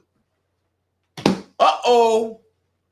December the 18th, Mark Ellis Perkins Coy sends letter to all Georgia counties threatening to sue if they consider challenges. Uh-oh. December the 20th, True to Vote sends letter to all Georgia counties confirming correctness of process and offering to assist in defense if they are sued. December 23rd, True to Vote sued by Fair Fight, which they didn't win. January 2021, January the 5th, Georgia runoff elections. January the 6th, situation at the U.S. Capitol. Why didn't they say insurrection if it was an insurrection? Make this sugar honey iced tea make sense. March 2021, March 9th, give complete Georgia data set to FBI, including map of all ballot drop boxes geo-fenced and studied. IMEI numbers. Those are the numbers that controls your phones. Of 279 devices identified as of 1.14.2021. That is your IP address. This number was ultimately refined down to 242 that cross. Cell phones present during approximate time of Atlanta riot events as geographically defined in ACLED database and time derived from news reports. Nationwide locations of devices from October the 1st, 2020 through January the 5th, 2021 to show where devices were located before, during, and after early election periods. UPS locations at which target devices are present. March 31st, Common Cause Georgia files FEC complaint against True to Vote. Oh, now True to Vote is exposing Georgia. And guess what? Guess what? Roethlisberger and Kemp won a foul. So May 2021, May the 24th, Greg Phillips meets with David and Sonny Perdue to discuss geospatial project and early observations. May 24th, present initial geospatial findings in Governor Kemp's office to governor's staff, head of Georgia Bureau of Investigations, Vic Reynolds, and staff. June 21st, June 25th, June 2021. June 25th, United States versus Georgia file. June 28th, met with Georgia law firm Hall Booth Smith about possible intervention into United States versus Georgia. So now we have the federal government that's trying to sue Georgia. Uh-oh. July 2021, July the 6th, day-long meeting with legal team from Hall Booth Smith, including Senator John Albers. July the 12th, moved into Thad Cochran Tech Center in Mississippi. July 14th, fly to D.C. to meet with Byron Towle, Wall Street Journal reporter, offer exclusive coverage of geospatial project. July the 14th, first Dropbox surveillance video results using AI analysis. August 2021. August 29th, Catherine writes blog post broadly describing geospatial project. Here you go right here. September 2021. September 20th, complete briefs in support of 2 ongoing Fulton County, Georgia murder investigations. September 27th, Trump Valley and Perry, Georgia. President Trump mentions TTV's work, True to Vote's work in Georgia. September 30th, Georgia Bureau of Investigations writes letter discrediting True to Vote data and doxing researchers. True to Vote does not receive a copy of this letter. So now you got the conspiracy. October the 21st, 2021. October the 7th showed geospatial evidence to Ron DeSanctimonious and staff to determine interest in Florida. Stop for a second.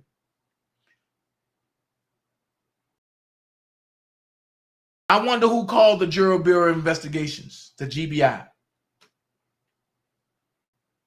And you know that in the United States versus Georgia, that's when the Biden administration took over. Okay? So we down in October. Submit murder investigation data to ATL, Police Department, and FBI Task Force.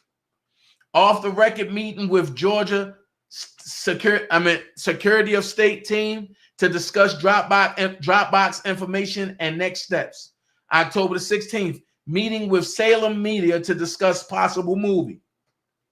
October the 21st, Atlanta Journal-Constitution publishes GBI letter, includes doxing of metadata. And here's the letter right here. And I'm going to get all that. November the 9th, Washington, D.C. brief House investigators about findings of Dropbox exploitation and Knitch. January 2022.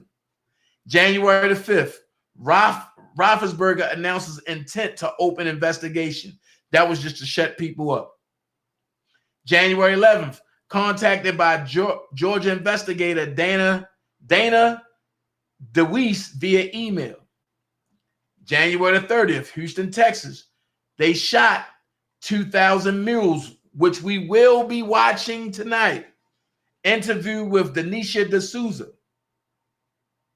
February 2022, February 3rd, Los Angeles, California, shoot 2,000 mules. Interview with Salem media hosts. April 2022, April 25th, 4 subpoenas sent from State Election Board to Catherine Engelbright, Greg Phillips, True to Vote, OPSEC, and True to Vote. And here it is right here.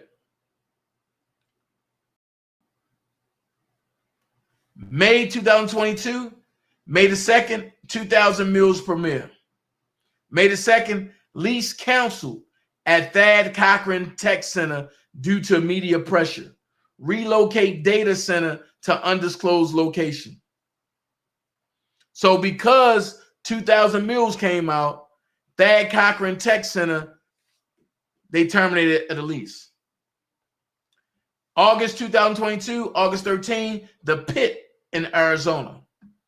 October 2022, October 26, Mark Andrews versus True to Vote, Salem Media, and Denisha D'Souza.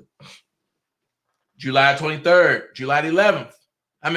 July 2023. I can't even talk tonight. And July 11th, Georgia State Election Board, SEB versus True to Vote. That's still ongoing. August 2023, August 14th, President Trump and 18 additional individuals indicted in Fulton County, Georgia. August 18th, True to Vote submits response in SEB versus TTV. I will be getting this information. I will be getting that. Just to let you know. So before we watch 2,000 Mills, I got to drop some truth bombs. They go a little something like this. I have a major update coming out of Washington, D.C. and the state of Georgia. District Attorney Fanni Willis, the one that has indicted former President Donald Trump, has now become the probe or the center of a probe from GOP House Republicans.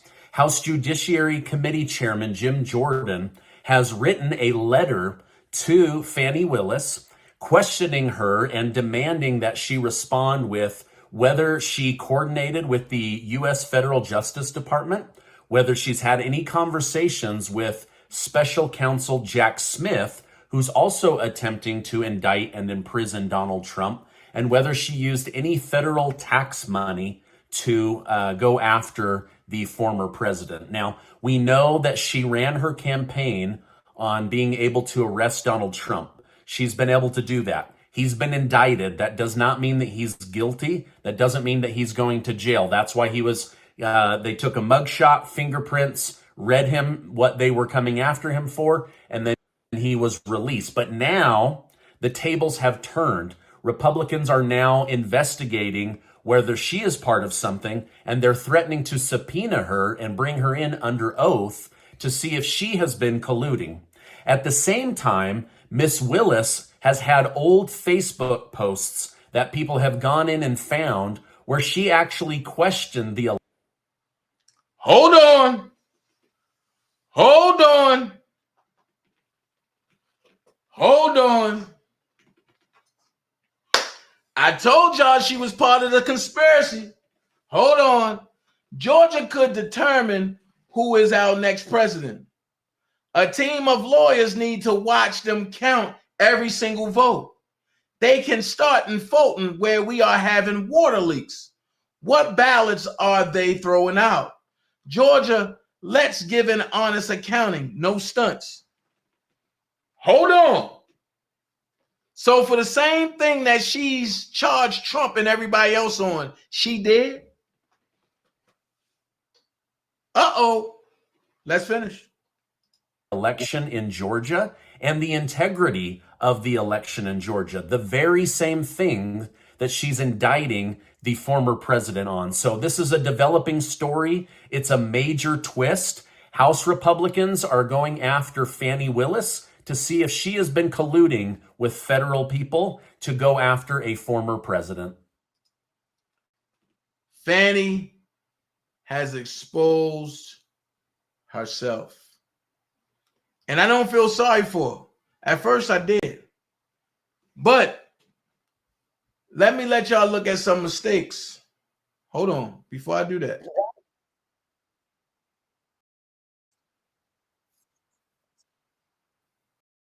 Hold on.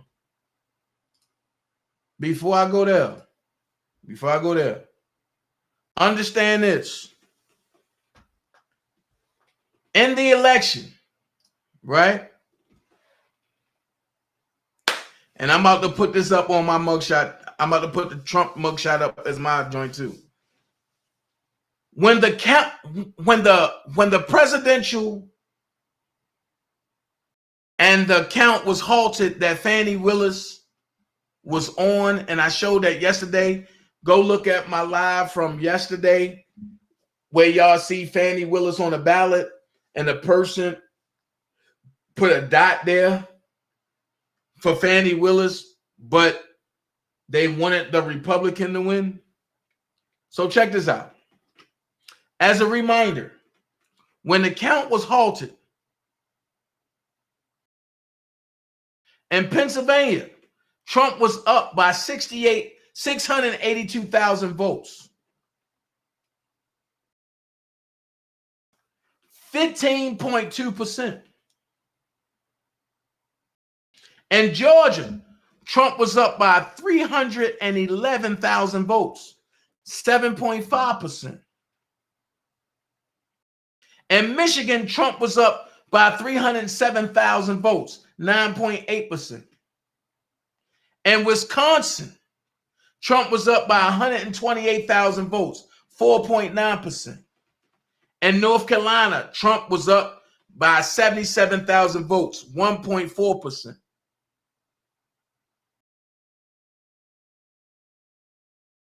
So when they halted for 4 hours,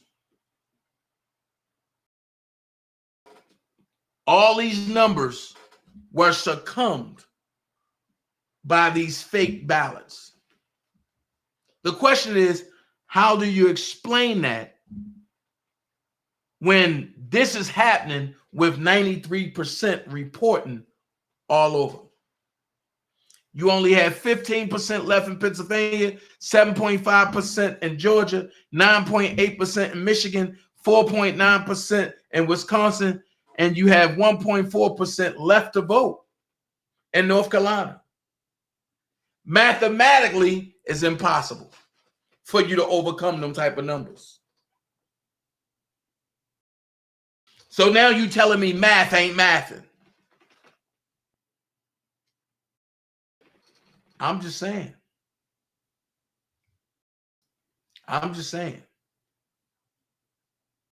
But let's go here. This is going to shake a lot of people up. Mr. Horowitz, thank you for being here. And I want to start by taking the opportunity to thank not only you, but the men and women of your team that are gathered here. I think the work that you've done in the Inspector General's office is incredibly important. Reading this report, this is a 434-page report that lays out what I consider to be a stunning indictment of the FBI and the Department of Justice, of a pattern of abuse of power. And I will say both the Department of Justice and FBI for decades have had a great many honorable, principled professionals with a fidelity to rule of law.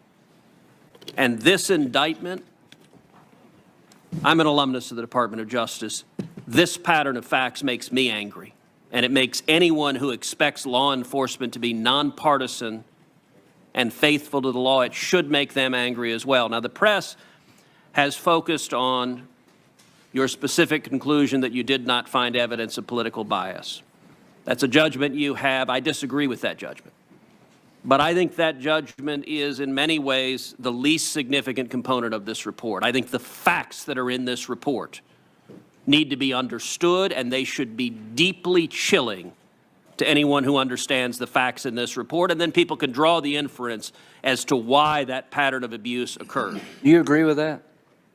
I'm sorry. Do you agree with what he just said? I think everybody can, the purpose of this report is to lay out the facts for the public, and everybody can debate and decide what they think of this information. I absolutely agree. So this 434-page report outlines 17 major errors and misstatements that were made by the FBI or DOJ in securing FISA warrants. A number of them are deeply, deeply troubling. These are not typos. These are not small inadvertent errors. These are grotesque abuse of power. Let's focus on a couple of them. The primary subsource. Primary subsource, and indeed the first error you note in the second, third, and fourth application for the FISA warrant is that the primary subsource reporting raised serious questions about the accuracy of the Steele dossier, which we now know was a bunch of malarkey, to use a term that's been in the news lately, and that the FISA court was not informed of that. Now let's get specifically, so the basis of this Steele report was what's referred to in your report as the primary subsource. That was the principal basis. And the FBI interviewed that primary subsource not once, not twice, but 3 times in January, March, and May of 2017. So that's the basis of this dossier. What did the primary subsource say? As the OIG report says, the interviews with the primary subsource raised, quote, significant questions about the reliability of the Steele reporting. What did the subsource say specifically? As your report goes on to say, it says Steele misstated or exaggerated multiple sections of the reporting. It says that portions of it, particularly the more salacious and sexual portions, were based on, quote, rumor and speculation. It says that some of the basis of that came from conversations with, quote, friends over beers and statements that were made in, quote, jest. And the primary subsource also says to take the other subsources, quote, with a grain of salt. Now, the FBI had that information, knew that the basis of this dossier was saying it's unreliable. And what did the FBI and DOJ do? In renewal application number 2 and number 3, the FBI advised the court, quote, the FBI found the Russian-based subsource to be truthful and cooperative with 0 revisions. You note that as the most significant misstatement, and that is going in front of a court of law, relying on facts that you know are unreliable without any basis. That was the number one. Yeah. The number 2 major error in the applications was omitting Carter Page's prior relationship. Now, we now have evidence that Carter Page functioned as a source for a United States intelligence agency. That's a pretty darn important fact. If you're telling the FISA court, hey, the fact that this guy Carter Page, who I don't know this guy Carter Page, but the fact that he's talking to Russians, really suspicious. Well, the fact that he's serving as a source for U.S. intelligence agents is pretty darn relevant to why he's talking to Russians, because we have lots of sources that are talking to bad guys. And when you don't tell the court that, you're deceiving the court. But it's worse than just deceiving the court. Because, as the OIG report details, an assistant general counsel in the FBI altered an email, fabricated evidence, and reading from the OIG report, specifically the words, and not a source, had been inserted into the email. That email then was sent on to the officials responsible for making the decision to go forward. And as the report said,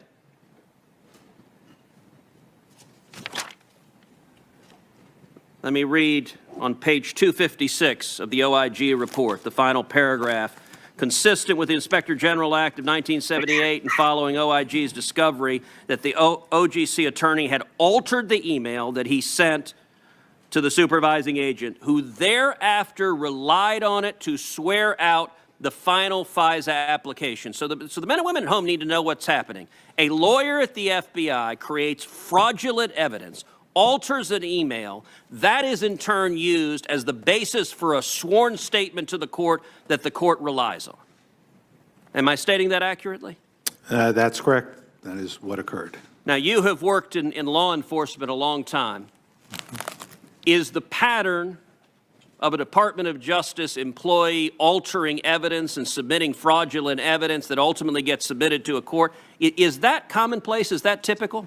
I have not seen an alteration of an email end up impacting a court document like this. In any ordinary circumstance, if a private citizen did this, fabricated evidence, and by the way, what he inserted was not just slightly wrong, it was 180 degrees opposite what the evidence said. So the intelligence agency said this guy is a source, and he inserted this guy is not a source.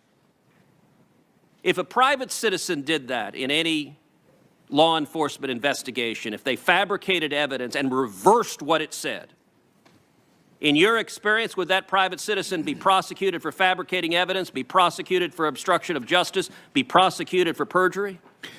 They certainly would be considered for that if there was an intentional effort to deceive the court. On this one, I'm going to defer because, as we noted here in the sentence you indicated, we referred that over to the Attorney General and the FBI Director for handling. Third major omission that the Department of Justice and the FBI did not tell the court is that this entire operation was funded by the DNC, was funded by the Hillary Clinton campaign and by Democrats. It was an Oppo research dump. Look, at some level, this is the most effective Oppo research dump in history because the Department of Justice and FBI were perfectly happy to be hatchet men for this Oppo research dump. Now, throughout every one of the filings, DOJ and the FBI didn't inform the FISA court that this was being paid for by the DNC and the Hillary Clinton campaign. Is that right? That's not in any of the FISA applications. So they didn't tell the court that. And it's not like DOJ didn't know. Indeed, one of the senior Department of Justice officials, Bruce Orr, his wife worked at Fusion GPS, the Oppo research company being paid by the DNC. And he became the principal liaison with Steele without telling anyone at the Department of Justice that he was essentially working on behalf of the Clinton campaign. Who at the Department of Justice was, and by the way, several Democrats, it's interesting seeing Democratic senators wanting to defend this abuse of power. Several senators, Senator Feinstein said, and I wrote this down, the FBI didn't place spies in the Trump campaign. Senator Leahy said something similar. Well, that may be true, not spies in the Trump campaign, but reading from your report, in particular page 4 of the executive summary, your report says, thereafter, the Crossfire Hurricane team used the intrusive techniques, including confidential human sources, to interact and consensually record multiple conversations with Page and Papadopoulos, both before and after they were working for the Trump campaign, as well as on one occasion with a high-level Trump campaign official who was not the subject of the investigation. So they didn't place spies in the campaign, but they sent spies to record senior members of the campaign in the middle of a presidential campaign when that candidate was the nominee for the other major party that was the opposing party to the one in power. Is that right? They send confidential human sources in to do those. Did anyone at DOJ, who at DOJ knew about this? Did the Attorney General know about this? Did the White House know about this? Based on what we found, nobody had been told in advance. But once nobody it was happening, knew about did they know? They did not. The only evidence that somebody knew were the line attorneys in NSD, in the National Security Division, when they were told very selective portions of what had occurred. Nobody knew beforehand. Nobody had been briefed. And frankly, that was one of the most concerning things here, is that nobody needed to be told. And I can tell you from my time at the Department of Justice and from my time in law enforcement, any responsible leader, when hearing that you're talking about sending in spies and sending in a wiretap on any presidential nominee, should say, what in the hell are we doing? And by the way, the people up the chain who are saying we didn't know, if you had responsible leadership, there's no more important decision than you make. I can tell you when I was at DOJ, if someone said, let's tap Hillary Clinton, or let's tap Bill Clinton or John Kerry, the people there would have said, what in the hell are you talking about? What was going on here? This wasn't Jason Bourne. This was Beavis and Butthead. Senator Klobuchar.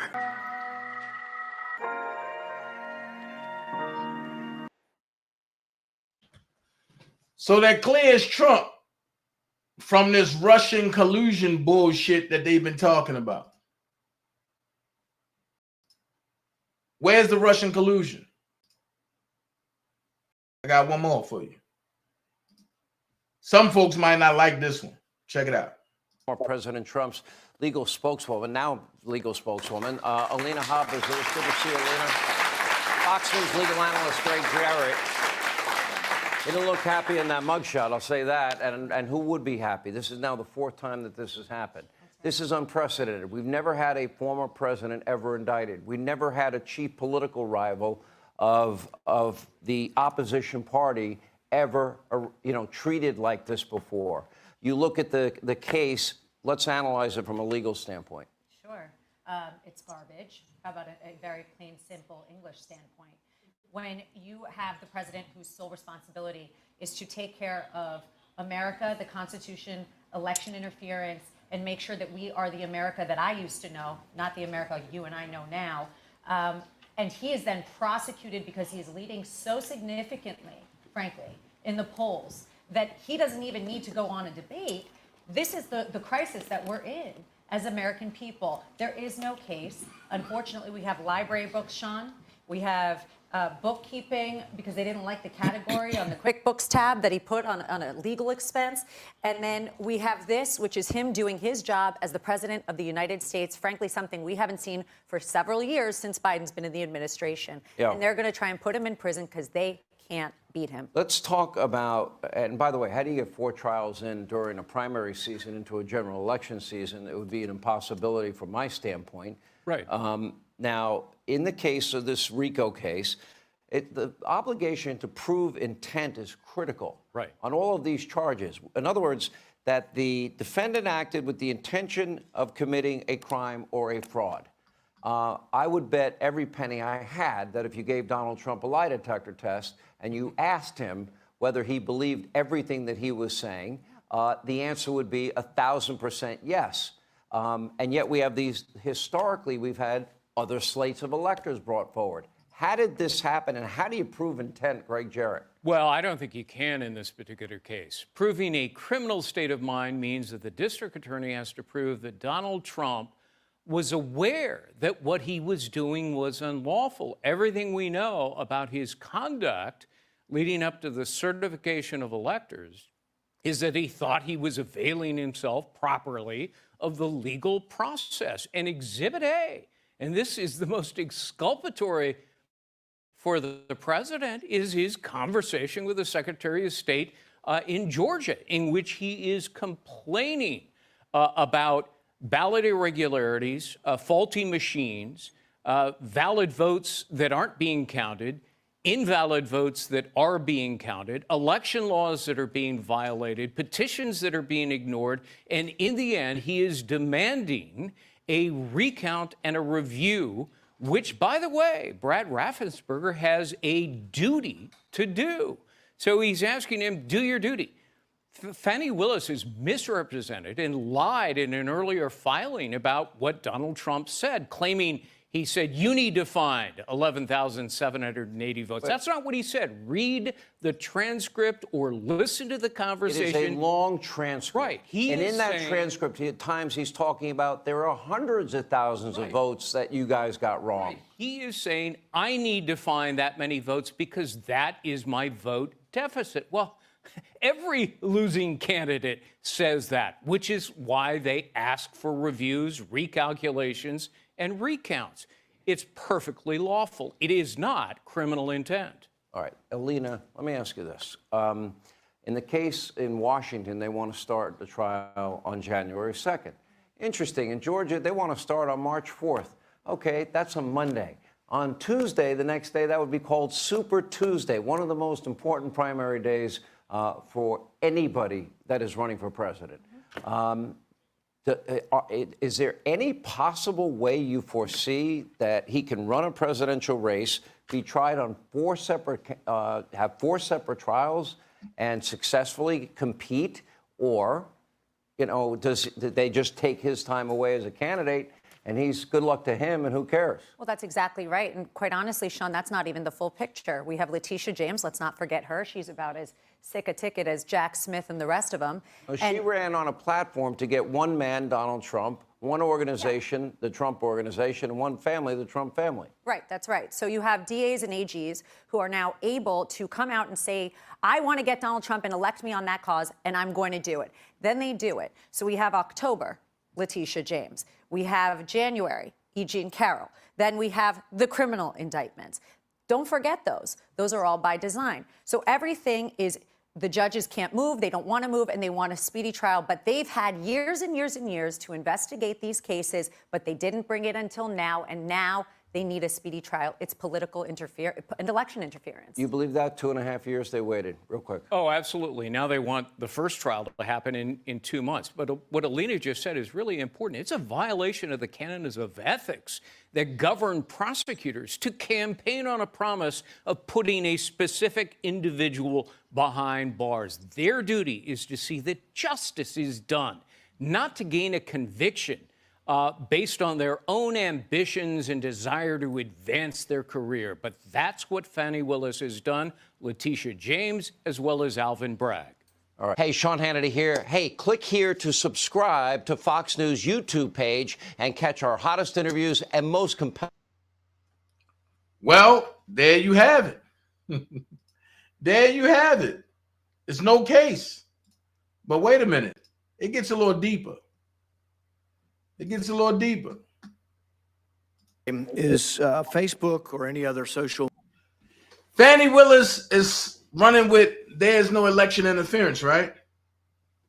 Okay, Rand Paul about to go crazy. Watch this. Media company supplying private messages or data on American users that is not compelled by the government or the FBI.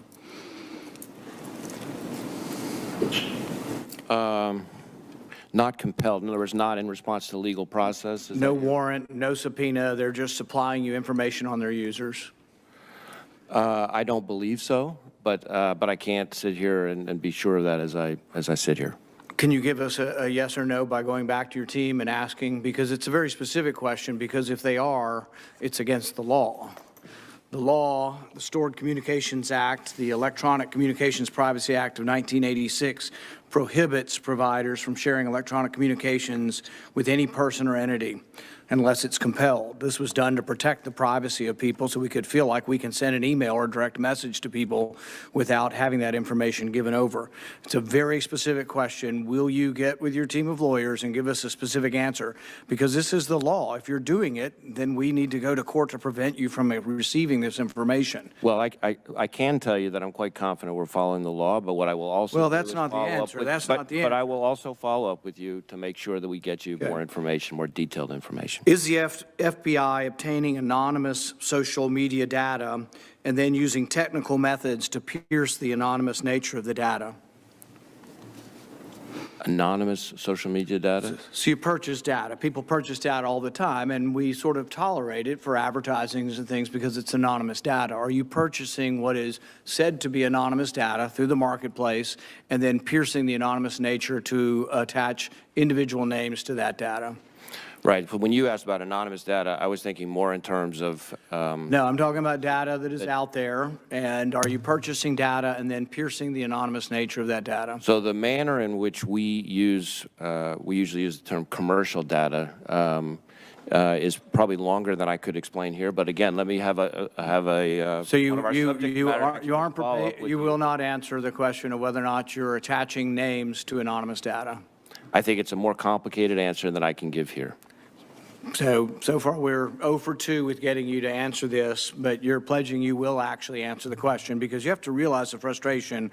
We'll write you a letter and your team of lawyers will write back a 15-page letter that says nothing, and you won't answer the question. These are very specific. This is whether you're obeying the law, whether we can have confidence. I want to have confidence in the FBI. We are obeying the law. Well, you're saying that, but we won't tell us the answer. I said So, we so would- you have no, to I- say that's yes. not what yes, I we're- No, you aren't telling me the answer. And the answer is, are you collecting data not compelled by a warrant? That would not be in compliance with the law, but you won't answer that you're not collecting that data. I said two things. One, we're following the law, and second, that we would have somebody follow up with you with more detailed, specific So those are two information. specific questions. Are you getting data from them that's not compelled? And then are you piercing the anonymous nature of that technically? Are you receiving private messages from social media companies through the use of confidential human sources? From Facebook, social media companies. You have people working over there who you're paying or who are volunteering to give you information, even though it would be against the law for Facebook to do this. But now you're saying, well, we'll get around the law by using confidential human sources. You mean, just to be clear, I'm following the question, you mean, in effect, recruiting a human source inside the company? Exactly. Yeah. No, I don't believe so. I think what we have had situations where we have confidential human sources, not employees of those companies, but who report to us on their own communication. So if the two of us had a communication and Secretary Mayorkas was a human source, he could report to us about what he is saying to me. Once again, I'd like the answer to be more specific from your team. Not that I don't believe so, but that you are or are not using human confidential resources within Facebook. So we get back to the idea of whether or not you're getting information for them outside the warrant process, because the next question is, which you probably won't answer either, is are you taking information that you're getting not through the warrant process and then going around and coming back and using that as a predicate for getting a warrant to actually get the information you've already been given? I'm not sure I'm completely following the... Basically, you get information that Facebook's volunteering. This has all been written up in the Post article. You're familiar with the Post article with the accusations. And the question is, are you getting information they're giving to you? They say, oh, somebody says January 6th was great. Here's information on this guy. Then you're taking it and then using it as a predicate to say, well, now let's go to the court and get a real warrant and get the information we already actually got without a warrant. So we get tips and leads from all over the place, from members of the public, from businesses, from community leaders, from other government partners all the time. And we use the tips and leads that we get to often form predicates for law. Are you getting tips and leads from Facebook and social media companies? We get tips and leads from companies, absolutely. Right. And includes private information.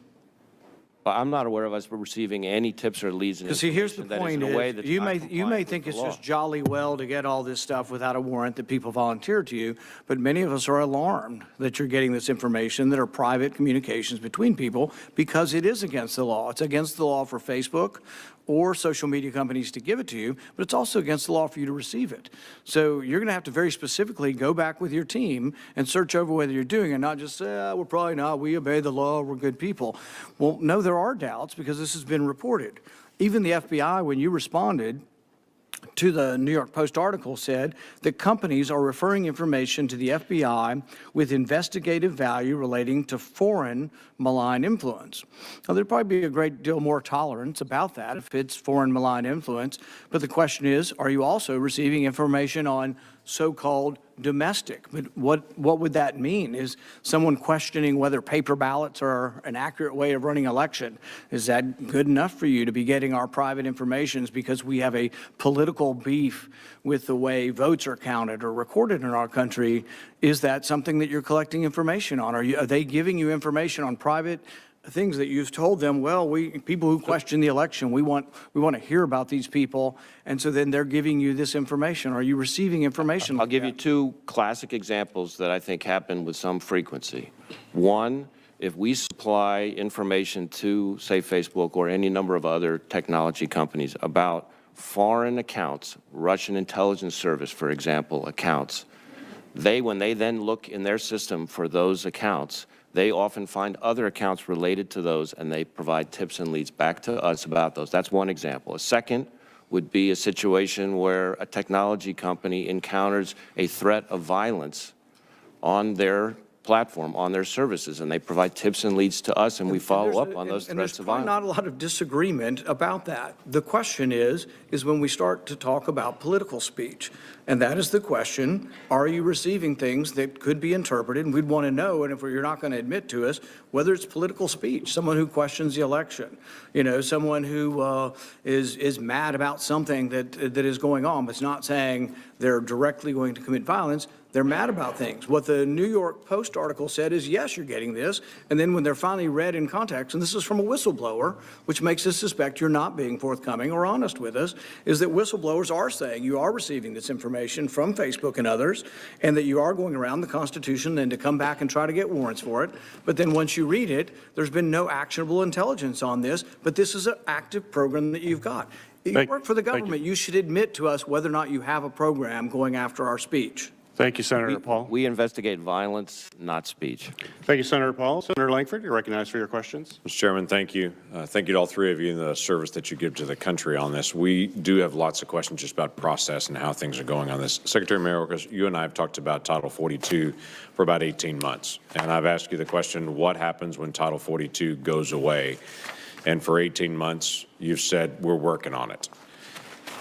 Well, Judge Sullivan just stepped in and unilaterally canceled out Title 42. So we're in this very odd situation right now where DHS is in one court asking to extend Title 42 a little longer, and in another court asking to cancel Title 42 altogether. But we're still waiting to try to figure out what happens now and how many people are about to cross the border. What's the plan for dealing with this mass migration and illegal immigration coming now post-Title 42? Senator, what we requested of Judge Sullivan in the District Court of D.C. was an orderly wind-down period of 35 days, and which was unopposed and which was granted by the court. What we are doing is precisely what we announced we would do in April of this year, and we have indeed been executing on the plan. It's a six different lines of effort, and I will review them very, very quickly given the limited time. Surging resources to the southern border, including personnel, technology, facilities capabilities, and transportation, medical support. 2, increasing our custom. To give you a sense of how unqualified this nominee is, she listed in her judiciary questionnaire her top 10 litigated cases. And I just want you to pause and read this for a second. Her top 10, she did a driver's license revocation. She did a second driver's license revocation. She did an unemployment benefits appeal. She did another unemployment benefits case. She did another unemployment benefit case. And her sixth case was an unemployment benefits case where on the opposing side was a pro se litigant. In other words, this poor fella didn't have a lawyer. And you know what? The pro se litigant beat her. She lost to a pro se litigant. What's her seventh most consequential case? I'm sorry, there isn't one. There's not an eighth, there's not a ninth, there's not a 10th. She's argued over a couple of driver's licenses. And the Biden White House says you should be a federal judge, an Article 3 judge, not that you have any idea what in the hell that is. In this administration, if you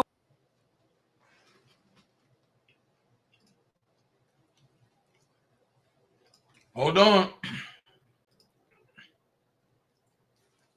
That's Fanni saying that the Republicans need to be thankful for her because they all colluded for her together. That's all it is.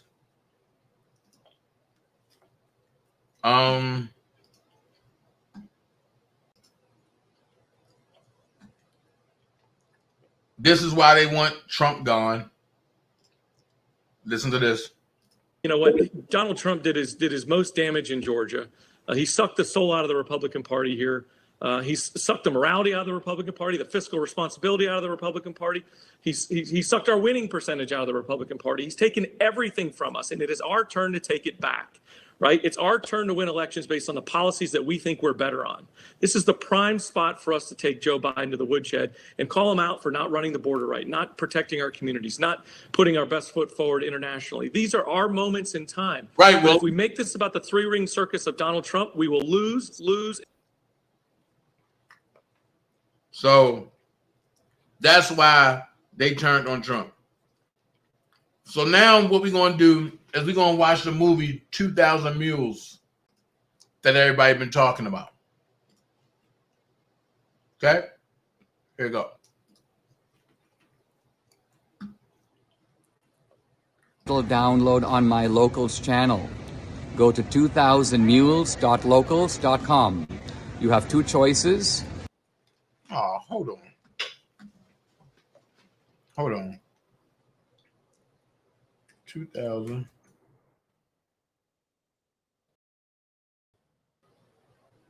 Mules.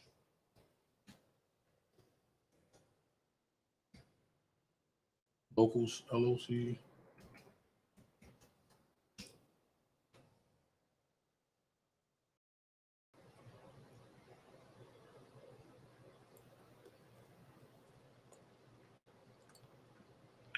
Come on, man. So hold on. I guess we won't be watching this. Hold on. Let me see what he's saying. You can subscribe to my Locals channel and you'll get the movie for free. Or you can just purchase the movie, download it, and watch it. Now, the really cool thing is you can watch. How do I get to his local channel? Subscribe. Okay.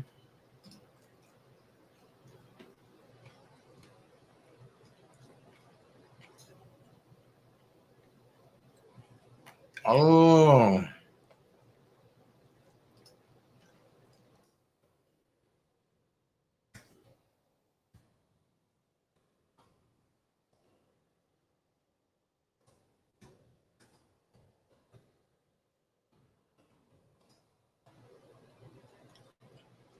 Oh, okay. So can't do that.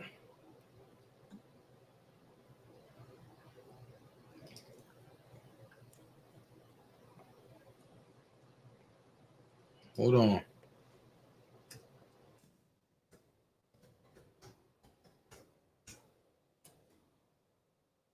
Trailer. Official movie.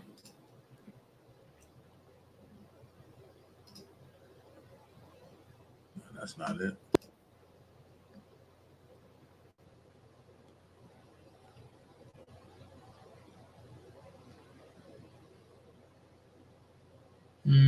Let's see. That's not it. Well, I'm gonna have to get it and come back with y'all because they took that off.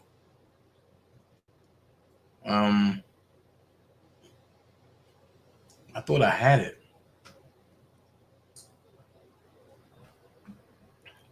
Hold on, let me see something.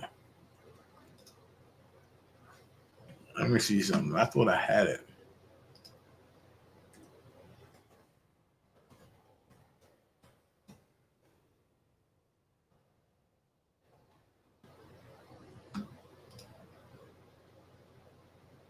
Thought I had. Here it is.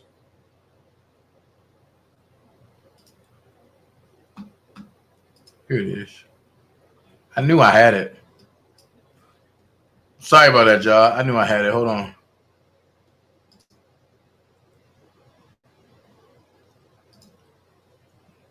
Okay, which one was it on? There it is. I knew I had it. I knew I wasn't crazy.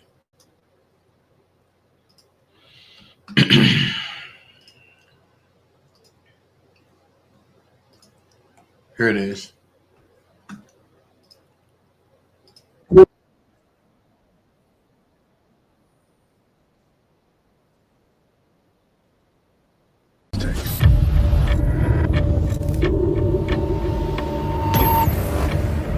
Let me say it again. The 2020 election was the most secure election in American history.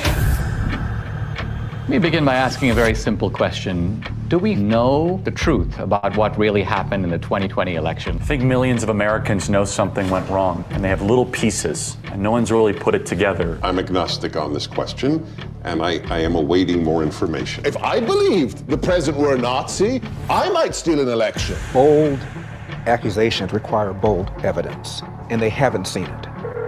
We have been working on something big. Show me the money. Can we meet? I've been working with Greg Phillips. He has a deep background in election intelligence. True the Vote has the largest store of election intelligence for the 2020 elections in the world. No one has more data than we do. We identified in Atlanta 242 mules that went to an average of 24 drop boxes. But Philadelphia alone, we've identified more than 1,100 mules. What is a mule? Person picking up ballots and running them to the drop boxes. This is not grandma out walking her dog. Bad backgrounds, bad reputations. They are interested in one thing, that's money. And in no shape, in no way, in no time is that legal. This is organized crime. Do you have video evidence? 4 million minutes of surveillance video around the country. What you're about to see is disturbing. So this is 1 o'clock in the morning. Don't we all vote at 1 o'clock in the morning? On one night, this person, this mule, went across 6 counties to 27 different drop boxes. I call it the Mexican mafia, seriously, because they work like that. This is jaw-dropping. What you showed is frightening. It's just sickening to me. Now we come to the most important question of all. Was the magnitude of vote trafficking enough to tip the balance in the 2020 presidential election? It's not a leap to say this would have made a difference. They have ruined Election Day in the United States of America. That's provable. And that's enough for me to fight the left with every fiber in my body. Without free and fair elections, we are not a democracy. We are a criminal cartel masquerading as a democracy. 2,000 Mules. In theaters May 20th.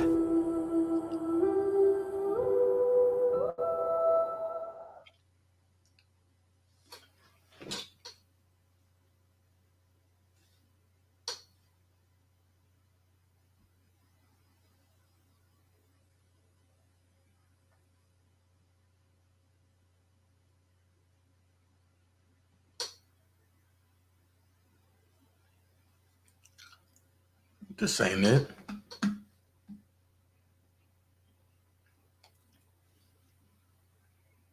This ain't it. Hold on, y'all.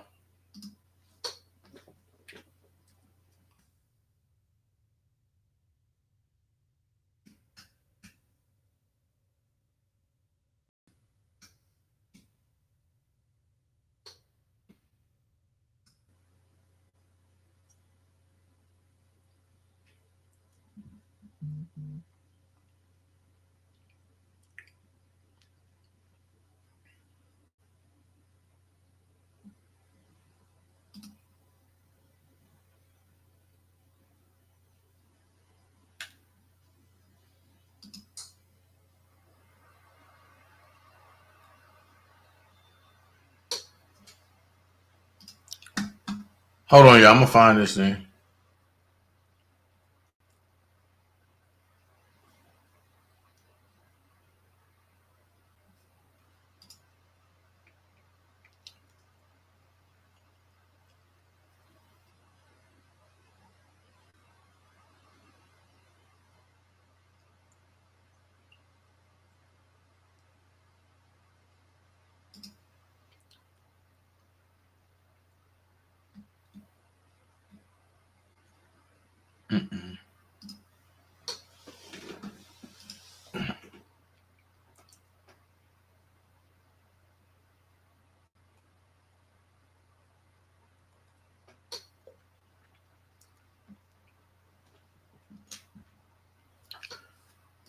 All right, what I'm gonna do is I'm gonna come back because I'm gonna purchase this thing. I'm gonna get 200 mules. I'm gonna get that. But tomorrow, I'm going to continue what's going on. I'm gonna continue spreading the knowledge of Harrison Floyd and what's going on.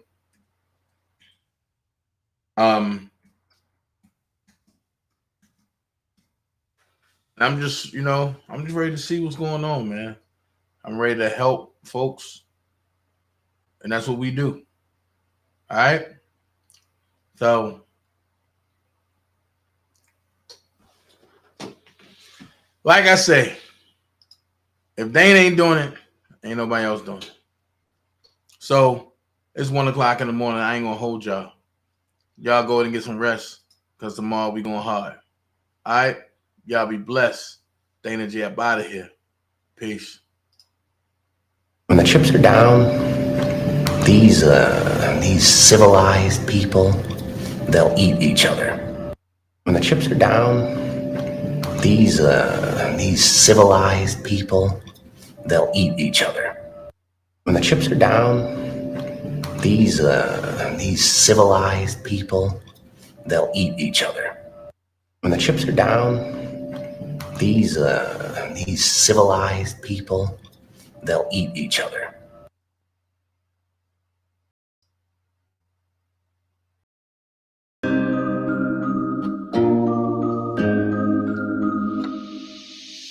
I was raised in the country, I bleed red, white, and blue. Yeah. Just a southern boy doing what a country boy raised to do. Yeah, the back roads fill the sunshine dropping, tailgate with a woman fine. I was raised in the country, I bleed red, white, and blue. Yeah. I'm a country boy, country swing, country twang, whole city on my name. Country fried chicken, gas stop with my back pole. They play this at the rodeo, this is the anthem. Forgiato blow, I'm a redneck superstar. Cashed out, bought my mama brand new supercharged. Let my brother out, so I put him in a ghost. Answer to my prayer, so I had to make it toast. It's for you, I got racks for paper. Ooh, I got stacks for haters. 40 in the blowfish, yelling my neighbors. Fully jacked up, still stealing my cable. I was raised in the country, I bleed red, white, and blue. Yeah. Just a southern boy doing what a country boy raised to do. Yeah, the back roads fill the sunshine dropping, tailgate with a woman fine. I was raised in the country, I bleed red, white, and blue. I got a message from Forgiato Blow. He said, Colt, you down the ride? I said, let's go get that dough. Cause ain't nobody better with that southern draw flow. I rep that red, white, and blue, but y'all already know. Woo! I get it popping like them pipes blowing diesel smoke. Me and all my folks riding hybrid down the back roads. I did get nothing for free. I had to earn that shit. That flag flying means that I'm free. You ain't gonna burn that shit. God bless America. God bless us all. When you need to get it done, you know who you got to call. Forgiato Blow and Colt Forward. It's a hot one. Name one more banging. There's not one. I was raised in the country, I bleed red, white, and blue. Yeah. Just a southern boy doing what a country boy raised to do. Yeah, the back roads fill the sunshine dropping, tailgate with a woman fine. I was raised in the country, I bleed red, white, and blue. Yeah. Come together, we can start the hate. America, don't care about your race. The home of the brave, red, white, and blue, yeah, I love this place.